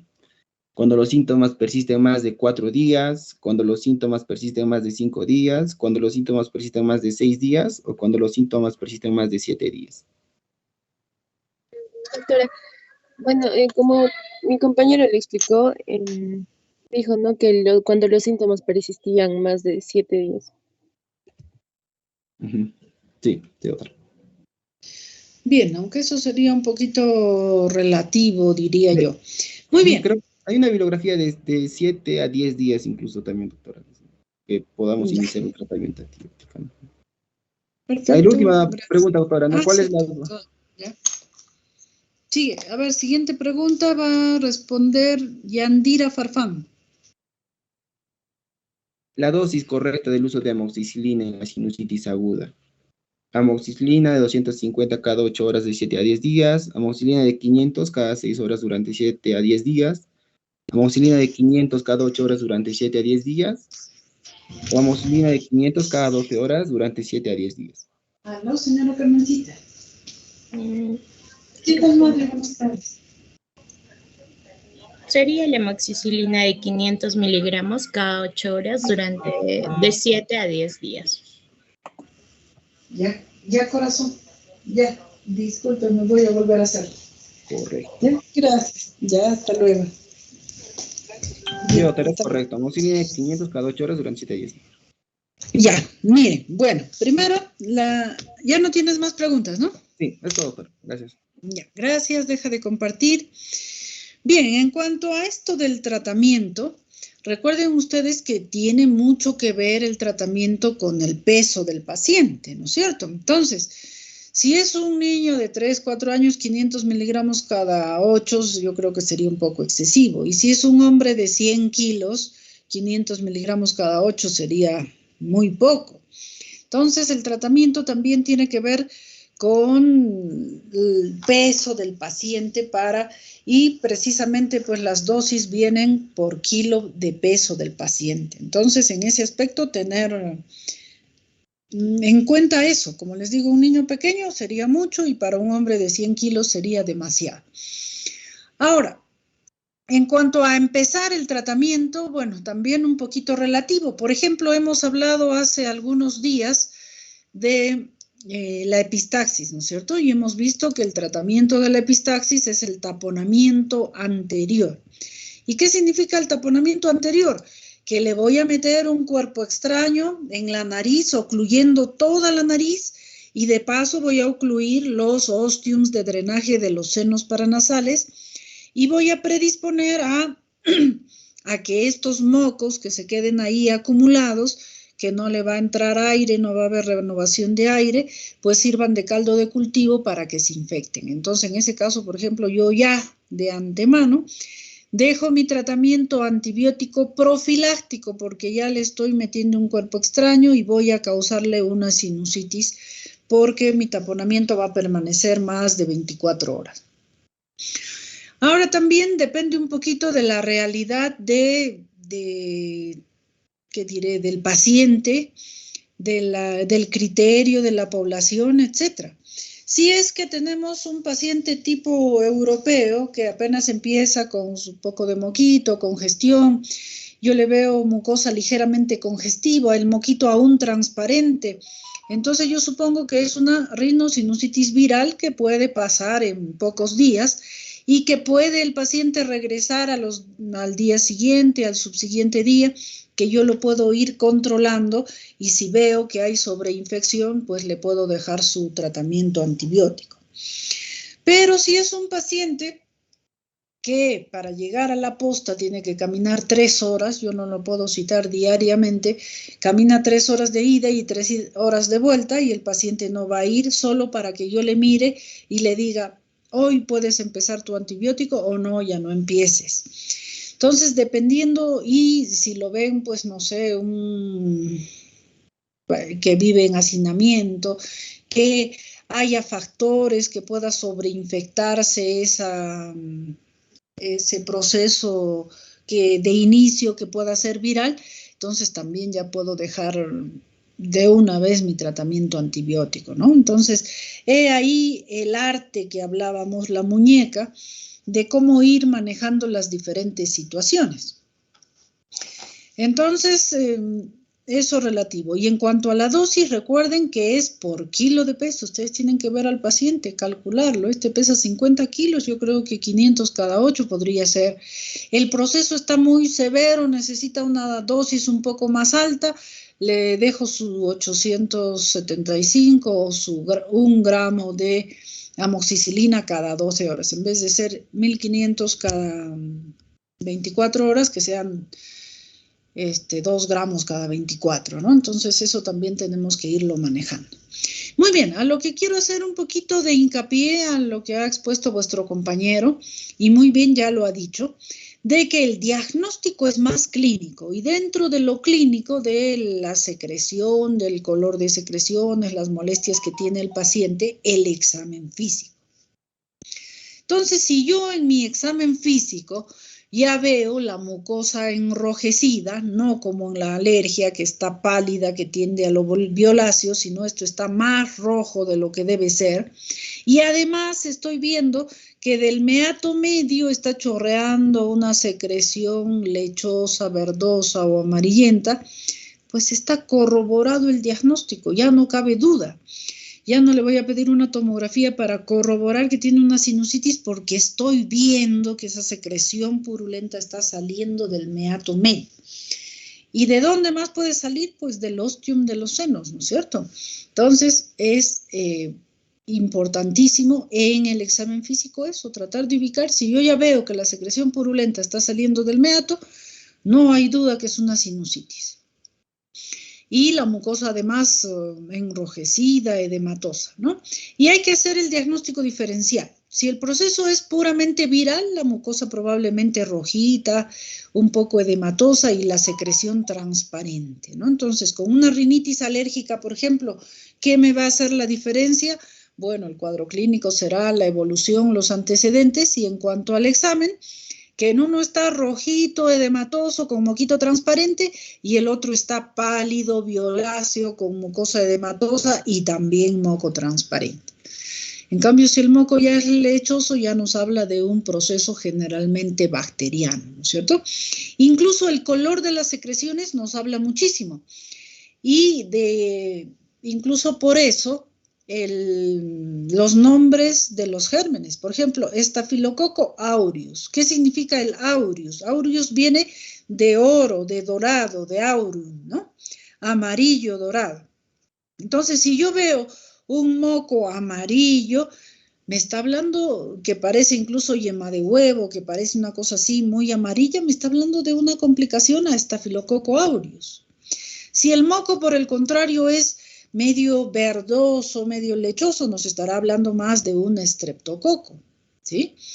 Entonces, también tener en cuenta esos aspectos de color, densidad y demás que ya nos va indicando secreción, el tipo de germen que pudiera estar causando este proceso patológico. Y también saberlo diferenciar de un moco común, ¿no? Un moco común que se va a ver así transparente, a veces se hace como pequeñas burbujas, o esta imagen que ustedes están viendo que son los pólipos, ¿no? Son pequeñas masitas, medias blanco-amarillentas, nacaradas, y siempre hemos hablado de que es importante hacer la palpación. Muchas veces así a primera vista, quizás mi luz no muy buena o me cabe la duda, ¿será un moco o será unos pólipos?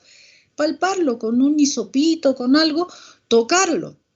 Si es que se rompe, si es que se desgarra, pues es un moco simplemente que estaba haciendo efecto de masa en ese momento. O si yo palpo esta masa que es blandita, se moviliza, quizás hasta la investigo más, le veo el pedículo y son varios, me está hablando de una poliposis nasal. Entonces, nuestro examen físico siempre es muy importante determinar esos aspectos. Otro aspecto que quiero remarcar, que vuestro compañero bien lo ha dicho, en la patología de los senos paranasales mucho tiene que ver la ventilación del seno. El seno tiene un ostium, aquí un pequeño orificio por el cual entra el aire y por el cual sale el moco. Entonces, si este orificio por alguna razón se tapa, podría ser el mismo edema del proceso inflamatorio. El mismo edema que se hincha la mucosa y cierra el orificio, entonces se acumulan los mocos ahí y se pueden sobreinfectar.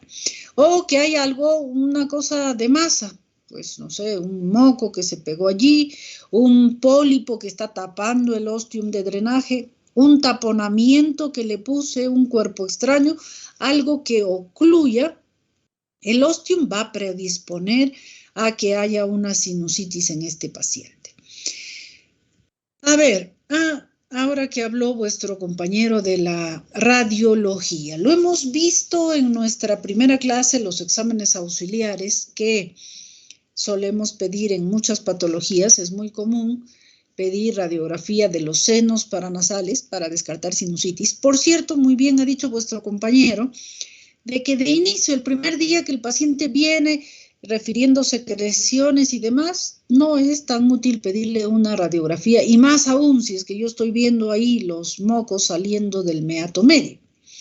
Pero sí, después han pasado 7, 10 días y yo hago la evolución del paciente y el paciente me refiere que no ha mejorado mucho, le miro la nariz y todavía veo mocos allí saliendo del ostium, entonces tengo que pensar que algo no va bien o tengo que repasar que mi dosis de antibiótico no es el adecuado, el tipo de antibiótico quizás no es el adecuado, quizás hay resistencia o que hay algo que estuviera obstruyendo el meato, ¿no es cierto? Entonces, es importantísimo siempre ver la permeabilidad del paciente. Entonces, su evolución, y si no hay mejoría, a pesar de que yo he dejado un buen tratamiento a los 7, 10 días, entonces ahí ya pediré pues una radiografía o quizás una tomografía buscando algo. ¿Por qué no mejora si aparentemente todo está bien? Y ahí tal vez identifique pues que el ostium está cerrado por alguna razón, etc.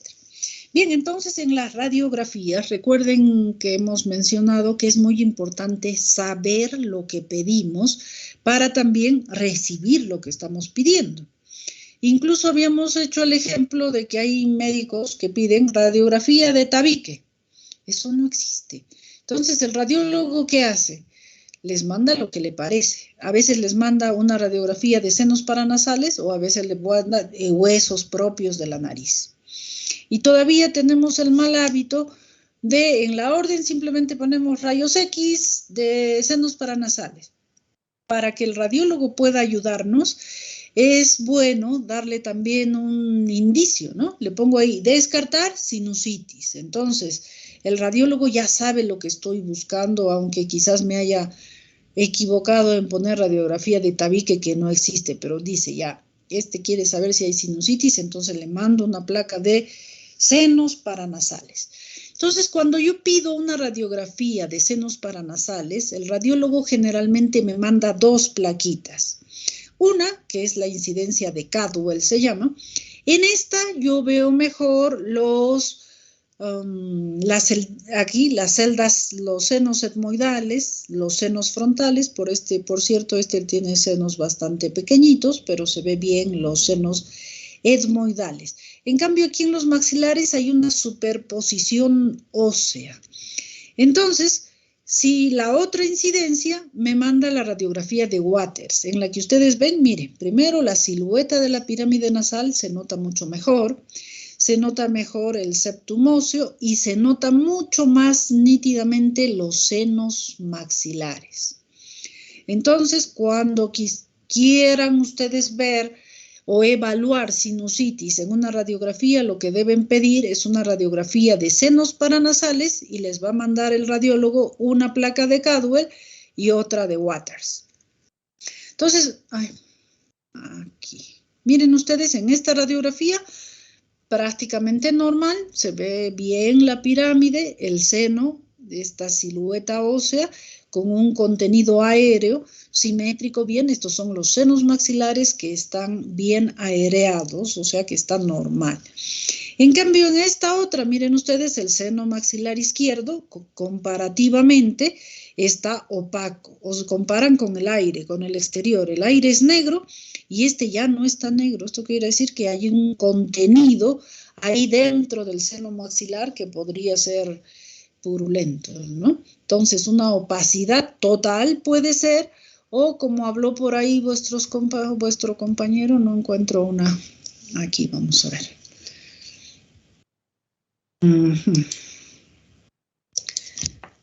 Entonces, igual los senos, radiografía de los senos paranasales, la de Waters, la de Cadwell. Aquí la opacidad total del seno y la del seno izquierdo, maxilar izquierdo, y aquí libre el seno maxilar derecho. Aquí libres todos los senos. La misma imagen, aquí un nivel hidroaéreo. Si se dan cuenta, miren el reborde óseo, aquí va más abajo y aquí hay como un empozamiento, como si fuera una taza. En la parte inferior está el lo radioopaco, y arriba está el aire. Entonces es como un vaso de agua a medio llenar, ¿no es cierto? Entonces ahí, ¿qué nos indica? Hay un nivel hidroaéreo, se llama, porque justamente un nivel, un punto, un límite, en el cual abajo se supone que es líquido y arriba está el aire. Y si es que, bueno, en este no viene al caso, pero si es que piden radiografía o quieren ver la silueta de la nariz, sobre todo para descartar fracturas, lo ideal es una radiografía de huesos propios de la nariz. Cuando ustedes piden huesos propios de la nariz, el radiólogo les manda una placa de Waters, como ya la hemos visto antes, y esta lateral para ver la silueta de los huesos propios de la nariz. Entonces es importante saber lo que pide. Igual, esta es otra radiografía de huesos propios de la nariz. Viene una placa de Waters para ver la pirámide y otra lateral para ver la silueta de los huesos propios de la nariz. Igual aquí, incluso vienen así a veces. Te mandan derecha e izquierda, a veces una sola, pero bueno, vienen con una placa de tórax, de Waters. Bien, y en la tomografía pues se ve mucho más nítidamente las características no solamente óseas, sino de partes blandas, como ya lo hemos venido diciendo. Entonces aquí en una sinusitis vamos a ver los niveles hidroaéreos, el engrosamiento mucoso. Miren ustedes que normalmente solo vemos esta línea blanca, ¿no? Que sería el reborde óseo. Y la mucosa no se ve porque la mucosa es sumamente delgadita pegada al hueso. Pero si es que esa mucosa está inflamada, la mucosa se engruesa y aquí van a ver este grosor, este doble borde, que eso se llama un engrosamiento mucoso. Y bueno, esto ya son tumores. Muy bien, entonces ¿ha quedado claro? ¿Hay alguna duda, algo que quieran preguntar a vuestro compañero? Doctorita. Dime. Doctora, había mostrado una imagen del pólipo nasal. Tenía una pregunta sobre eso. El pólipo, ¿cuál es la primera causa que puede producir? Y si este pólipo aumentara de tamaño, ¿es posible que pueda llegar a producir una sinusitis? Podría ser, sí, pero más en detalle nos va a hablar uno de vuestros compañeros en la próxima clase, así que esa respuesta la dejaremos pendiente, ¿te parece? Ya, porque el tema va a ser poliposis nasal. Bien, pero si no hay más preguntas, a ver, ahora vamos a escuchar a Judith con la sinusitis crónica. Sí, doctora, voy a presentar mi pantalla. Ya, perdón, tengo que yo dejar de presentar. Ya, ahora sí. ¿Se ve la pantalla, doctora? Sí, sí se ve. O eso creo. A ver, no hay imagen todavía, solo está tus siglas.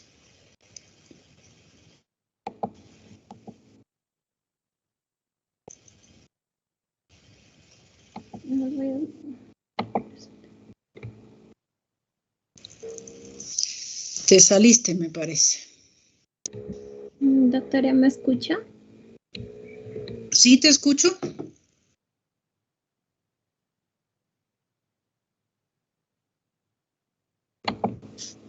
Y ahora, doctora, ¿se ve?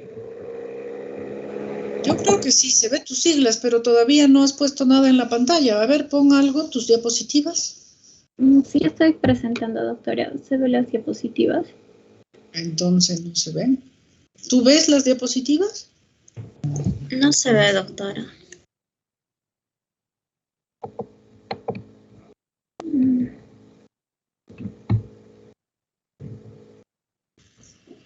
A ver, pon tus diapositivas. Me parece, doctora, como si... Te saliste. Doctora, voy a salir y voy a volver a entrar. Creo que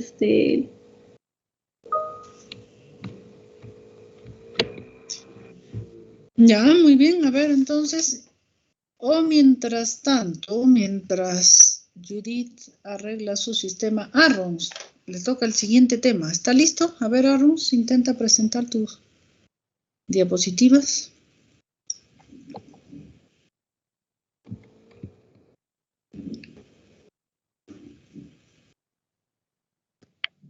Ahora sí, Espérame, aparece.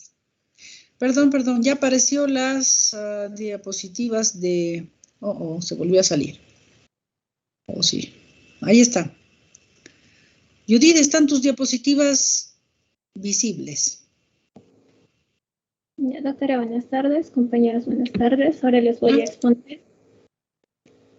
¿Se me escucha, doctora? Sí, se escucha bien. Ya, doctora, buenas tardes. Compañeros, buenas tardes. Les voy a exponer el tema de sinusitis crónica o también llamado rinosinusitis. Como su nombre lo indica, ¿no? Rinosinusitis va a ser una inflamación de los senos paranasales y el revestimiento de las fosas nasales. Esta, a diferencia de una sinusitis aguda, tiene que tener una duración mayor de 12 semanas o más. Recordando, los senos paranasales van a ser cavidades o espacios huecos dentro del macizo facial. Vamos a tener los senos frontales, los senos etmoidales, los senos esfenoidales y los senos maxilares. Estos senos van a contener aire, ¿no? Y van a estar cubiertos de mucosa respiratoria. Esta mucosa va a contener las glándulas mucosas que van a producir el moco. Y el epitelio y también van a tener un epitelio respiratorio, que va a ser cilíndrico, pseudoestratificado, ciliado, y van a ser estos cilios los encargados de eliminar el moco. Entonces, en una sinusitis crónica, tenemos que tener la presencia de 2 o más de los siguientes síntomas, como es obstrucción nasal, rinorrea, dolor o presión facial, hiposmia, mayor a 12 semanas o más. Obstrucción nasal, rinorrea, dolor o presión facial y la hiposmia. Dentro de la epidemiología va a tener una prevalencia de 5 a 12% de la población en general y va a aumentar con la edad, siendo la mediana edad de diagnóstico los 40 años. Dentro de los factores de riesgo que nos van a predisponer a una rinosinusitis crónica van a estar las rinitis alérgicas, ya que procesos alérgicos crónicos van a producir un edema de mucosas, ¿no? Los cuales nos van a cerrar el ostium de drenaje de los senos paranasales. La exposición de humo de tabaco, el tabaco va a alterar la función de estas células ciliadas, haciendo, ¿no?, de que no haya una adecuada secreción de moco.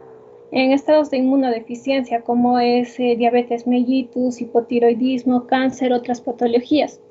Por defectos de la depuración mucociliar, como es la fibrosis quística, en donde va a haber una alteración de las células ciliadas, en donde no va a haber un barrido del moco, lo cual va a predisponer que se acumulen, ¿no?, estas secreciones, o una discinesia ciliar primaria, en donde también va a haber alteración de las células ciliadas. Infecciones virales recurrentes del tracto respiratorio superior también nos van a predisponer a una rinosinusitis crónica por el uso de tratamiento de los antihistamínicos o por el mismo proceso infeccioso viral crónico que se puede sobreinfectar. También los trastornos sistémicos como granulomatosis con poliangeitis de Wegener, granulomatosis eosinofílica con poliangeitis, enfermedad de Charles-Strauss, sarcoidosis. También anomalías anatómicas que nos van a predisponer a la obstrucción de los senos paranasales, como son los pólipos, que van a ser masas que van a obstruir la nariz, presencia de adenoiditis, crecimiento de los cornetes, ¿no?, que nos van a producir una obstrucción, lo cual nos va a dificultar el flujo de moco, o una desviación septal que va a alterar el flujo de aire, produciendo resequedad de las mucosas y edema. O puede ser también iatrogénico debido a las complicaciones de la cirugía de los senos paranasales. En cuanto a la fisiopatología, va a haber una alteración del complejo osteomal, ¿no?, que va a ser la unidad funcional de los senos paranasales. La presencia de factores de riesgo como una inflamación, alergia, procesos infecciosos o rinitis nos van a llevar a la producción de edema de la mucosa. Consecuentemente nos va a producir una obstrucción del ostium. produciendo una mala ventilación del seno, una hipoxia, alterando la función mucociliar. Esta alteración de la función mucociliar va a predisponer el estancamiento de moco a nivel de los senos. Y es justo este estancamiento de moco lo que nos va a predisponer a que se produzca una infección bacteriana, ¿no? Y consecuentemente cambios estructurales de la mucosa y una rinocintis crónica. Dentro de las manifestaciones clínicas tenemos que tener presente la presencia del drenaje mucopurulento nasal anterior y posterior, que vienen a ser las rinorreas, ¿no? Anteriores o posteriores, que van a ser de color blanco opaco o amarillo claro, y van a ser mucopurulentas, ¿no? Y van a ser bilaterales. La presencia de obstrucción nasal o congestión nasal, que también van a ser bilaterales. El dolor facial presente en los senos, ya sean los senos frontales, maxilares, etmoidales o maxilares.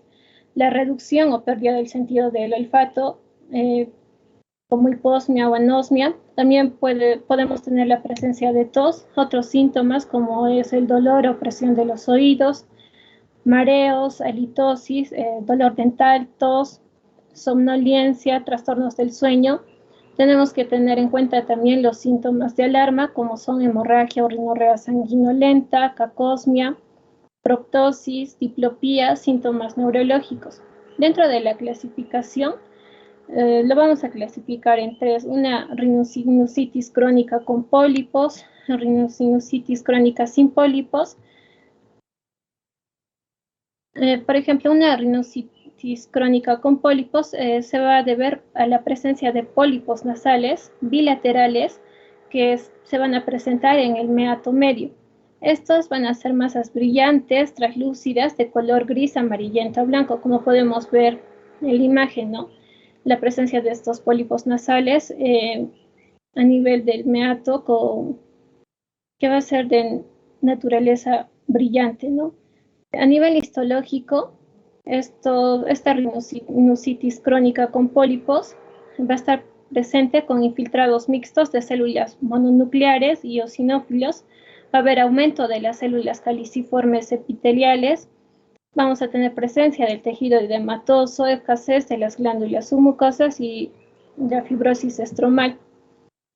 En la rinosinusitis crónica sin pólipos, esto va a ser de presentación más común, ya que se va a presentar en 60-65% de los pacientes.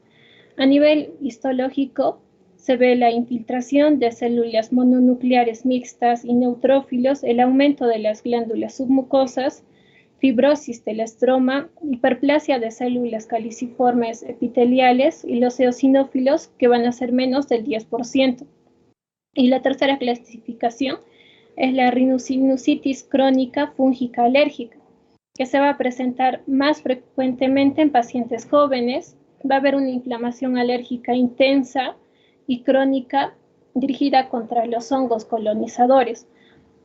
Va a haber la presencia de mucina alérgica y las hifas fúngicas y eosinófilos, ¿no? Que van a ser característicos de esta rinosinusitis fúngica alérgica.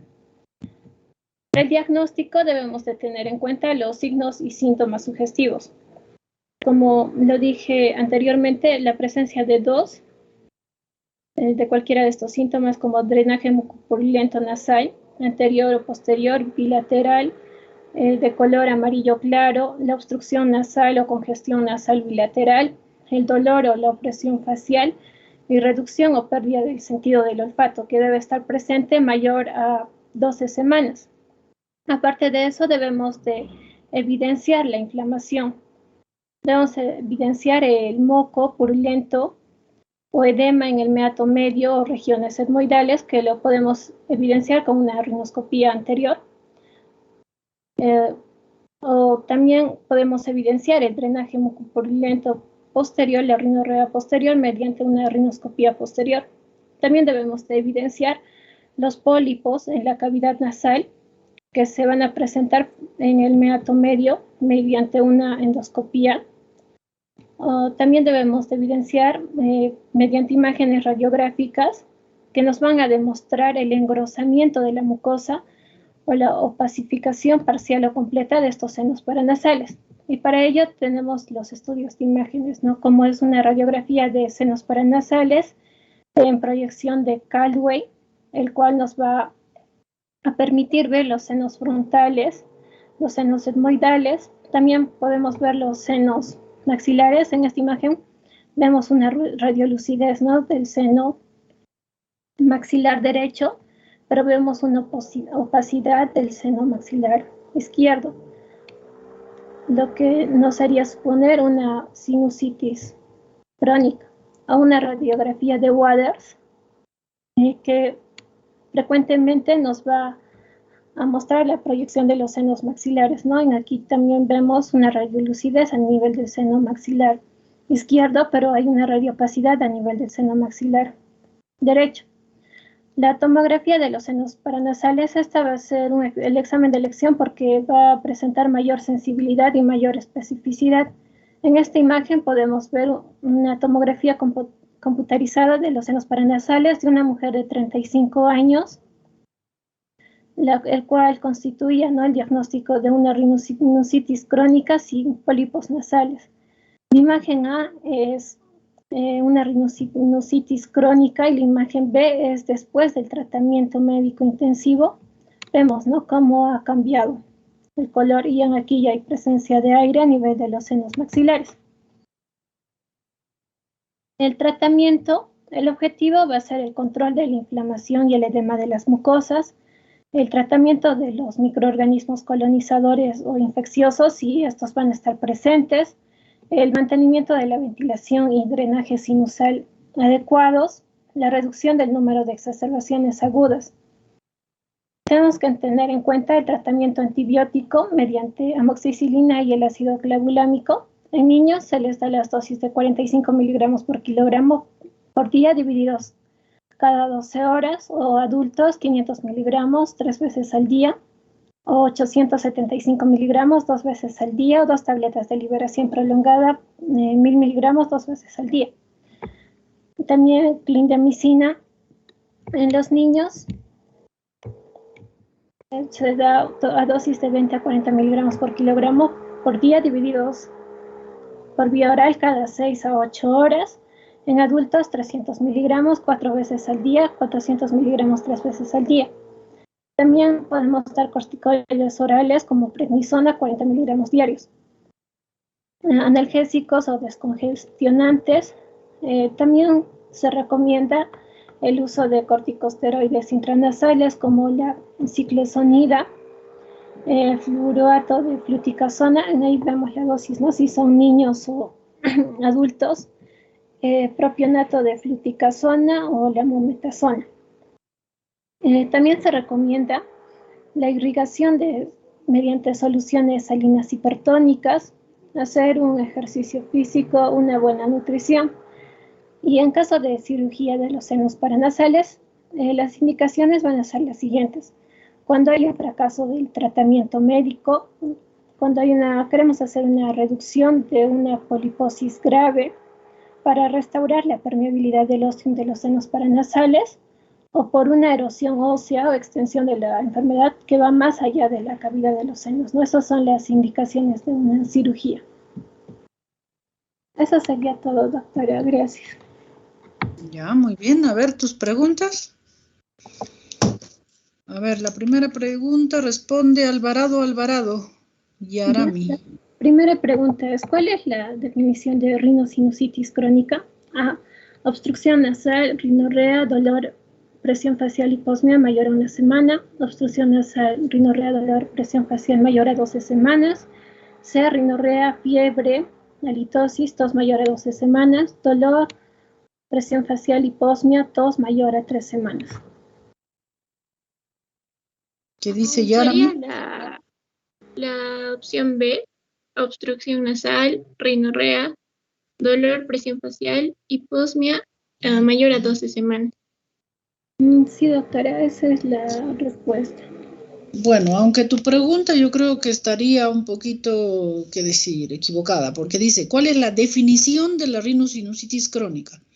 Ahí la definición sería proceso inflamatorio mayor de 4 semanas de la mucosa nasosinusal, sería la respuesta. Pero la B, eso ya serían las manifestaciones de una rinosinusitis crónica, ¿no te parece? Muy bien, siguiente pregunta.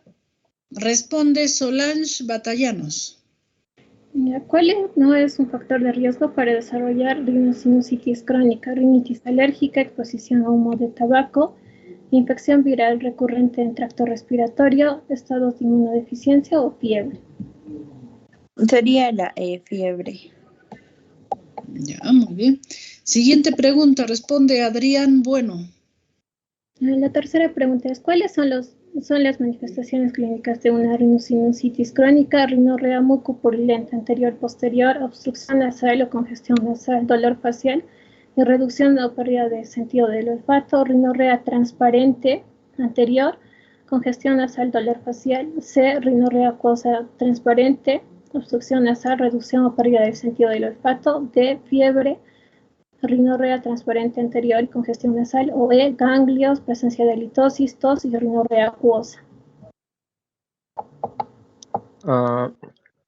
Creo que sería la primera alternativa, la A, rinorrea mucopurulenta anterior y o posterior, obstrucción nasal, congestión nasal, dolor facial, reducción o pérdida del sentido del olfato. Sí, está bien, doctora. Esta es la respuesta. Ya, muy bien. Siguiente pregunta, responde Milagros Luna. Ya, ¿cuáles son los síntomas de alarma de una rinositis? ¿Cuál no es un síntoma de alarma de rinosinusitis crónica? A, hemorragia, rinorrea sanguinolenta, B, cacosmia, C, proptosis, D, diplopía o E, ganglios.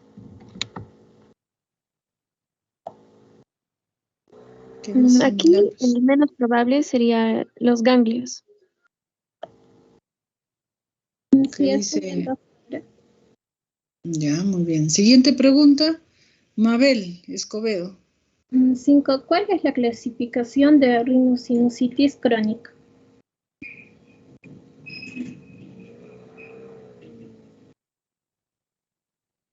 Mabel, ¿está? Parece que faltó. A ver, responda esa pregunta, Carlos Torres. Doctora, buenas tardes. La clasificación, ¿verdad? Sí. Bueno, era era RS, era con pólipos, rinositis, con pólipos, sin pólipos y la alérgica. Ya, bueno, la respuesta estaba ahí abajo, ¿no? Y ahora, ya. Siguiente pregunta, Manuela Salas. ¿Qué tipo de rinosinusitis crónica es la más común? ¿Una rinositis crónica con pólipos, sin pólipos o la fúngica alérgica? Doctora, buenas tardes. La más común es la sin pólipos. Ya, ¿qué dice? Muy bien, siguiente pregunta la responde Noelí Rodríguez. ¿Cuál no es una característica histológica de rinosinusitis sin pólipo nasal? A, infiltración de células mononucleares mixtas neutrófilos, B, aumento de glándulas submucosas, C, fibrosis del estroma, D, hiperplasia de células caliciformes epiteliales o E, mucina alérgica, IFAS. El último que mencionas es las IFAS y la mucina alérgica. Sí, está bien, doctora. Ya, muy bien. Siguiente pregunta la responde Solange Batallanos, ya respondió, ¿verdad? Adrián Bueno también. Stephanie Castillo. Ya, ¿cuál es el examen de elección para el diagnóstico de una rinosinusitis crónica? Tomografía de senos paranasales sin contraste, radiografía de senos paranasales, rinoscopía anterior o una endoscopía nasal. Doctora, buenas tardes. En este caso sería tomografía de senos paranasales sin contraste. ¿Qué dice? Está bien, doctora. Tomografía de senos paranasales sin contraste, ya que es el examen de elección porque tiene mayor sensibilidad y mayor especificidad. Claro, porque es mucho más nítida, nos pasa muchos cortes, ¿no? La radiografía era también muy buena alternativa hasta hace poco, pero si hay sospecha o que queremos ver con mayor detalle sería la tomografía. Muy bien, siguiente pregunta. La responde Doris. 9. ¿Cuáles son los objetivos del tratamiento de una rinosinusitis crónica?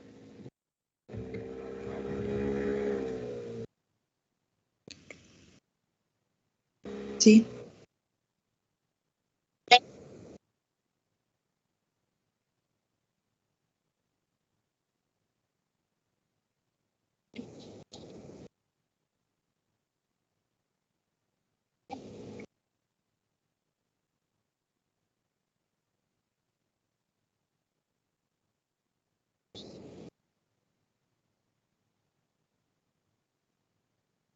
Ya, muy bien.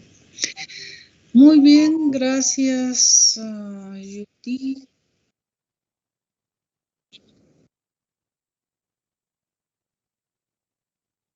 Ah, me llamó. Ya yo le puse falta. Bueno. Bien, gracias. Deja de compartir. A ver, José María. Entonces, de todo lo que hemos hablado, ¿cuáles son las causas más comunes de una rinosinusitis? Aguda y más aún crónica. Tu compañera ha hablado bastante sobre una de las razones y en el caso anterior hemos hablado sobre la otra. ¿Cuáles son? ¿José María está? Parece que no. ¿Eliana Necochea? ¿O no, Eli? Hola, ¿estamos? Sí, doctora. ¿Aló? Sí. Doctora, ¿me escucha? Sí, te escucho. ¿Aló? Sí, te escucho.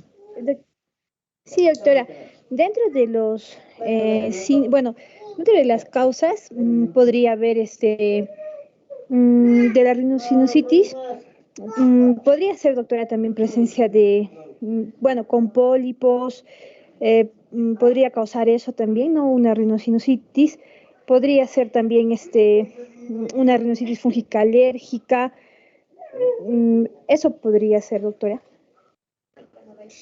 Ya, bueno, lo más que decir grande, lo más importante, uno, habíamos dicho en el caso anterior, la obstrucción de los ostiums, ¿no? Está obstruyendo un pólipo que está tapando el ostium de drenaje del seno maxilar y va a producir una sinusitis maxilar.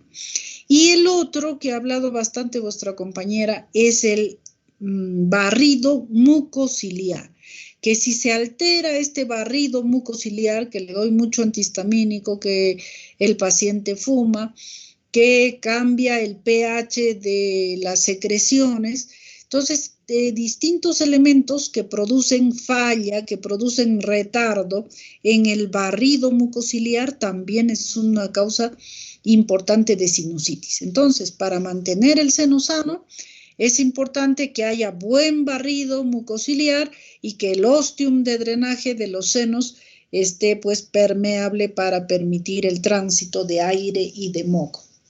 Entonces, obstrucción del seno, cualquier cosa que obstruya, un pólipo, un edema propio del proceso alérgico podría ser, o del proceso infeccioso propiamente dicho, o un tumor, o un cuerpo extraño, algo que ocluya el ostium de drenaje. Y el otro, la alteración del proceso mucociliar, que puede ser por los fumadores. Se dice, por ejemplo, que el tabaco paraliza las células ciliadas 24 horas. Un cigarrillo paraliza los cilios 24 horas.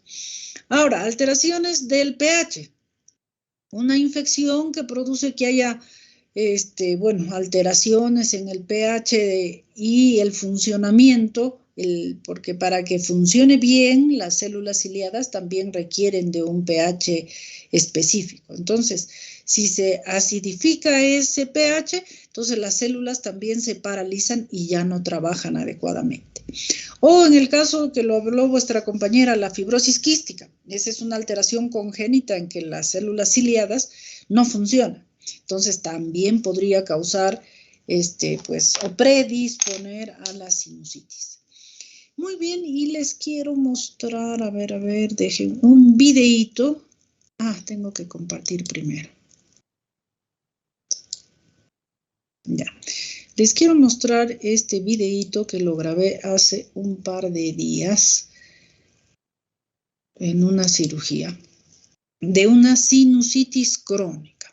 Este paciente, pues hacía varios meses, se queja de dolor, dificultad respiratoria, etc. Entramos a una endoscopía nasal y miren ustedes, estamos abriendo el ostium de drenaje. Está entrando el aspirador. Este orificio es el ostium de drenaje del seno que estaba ocluido. Ay, no, no era ese video. Bien, y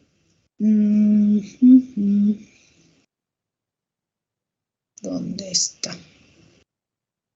Bueno, se me pasó. Ahí se ve en el otro videíto toda la secreción purulenta que sale en el momento en que abrimos el ostium del seno maxilar. Lo voy a poner mejor para la otra. Ahorita se me acaba de perder. Muy bien, chicos, si no hay dudas, preguntas, entonces por hoy terminamos y nos vemos en la próxima clase. Gracias, doctora. Buenas tardes. Muchas gracias, doctor. Gracias, doctora. Buenas tardes, chicos. Gracias, doctora. Buenas tardes, doctora. Gracias. Buenas tardes.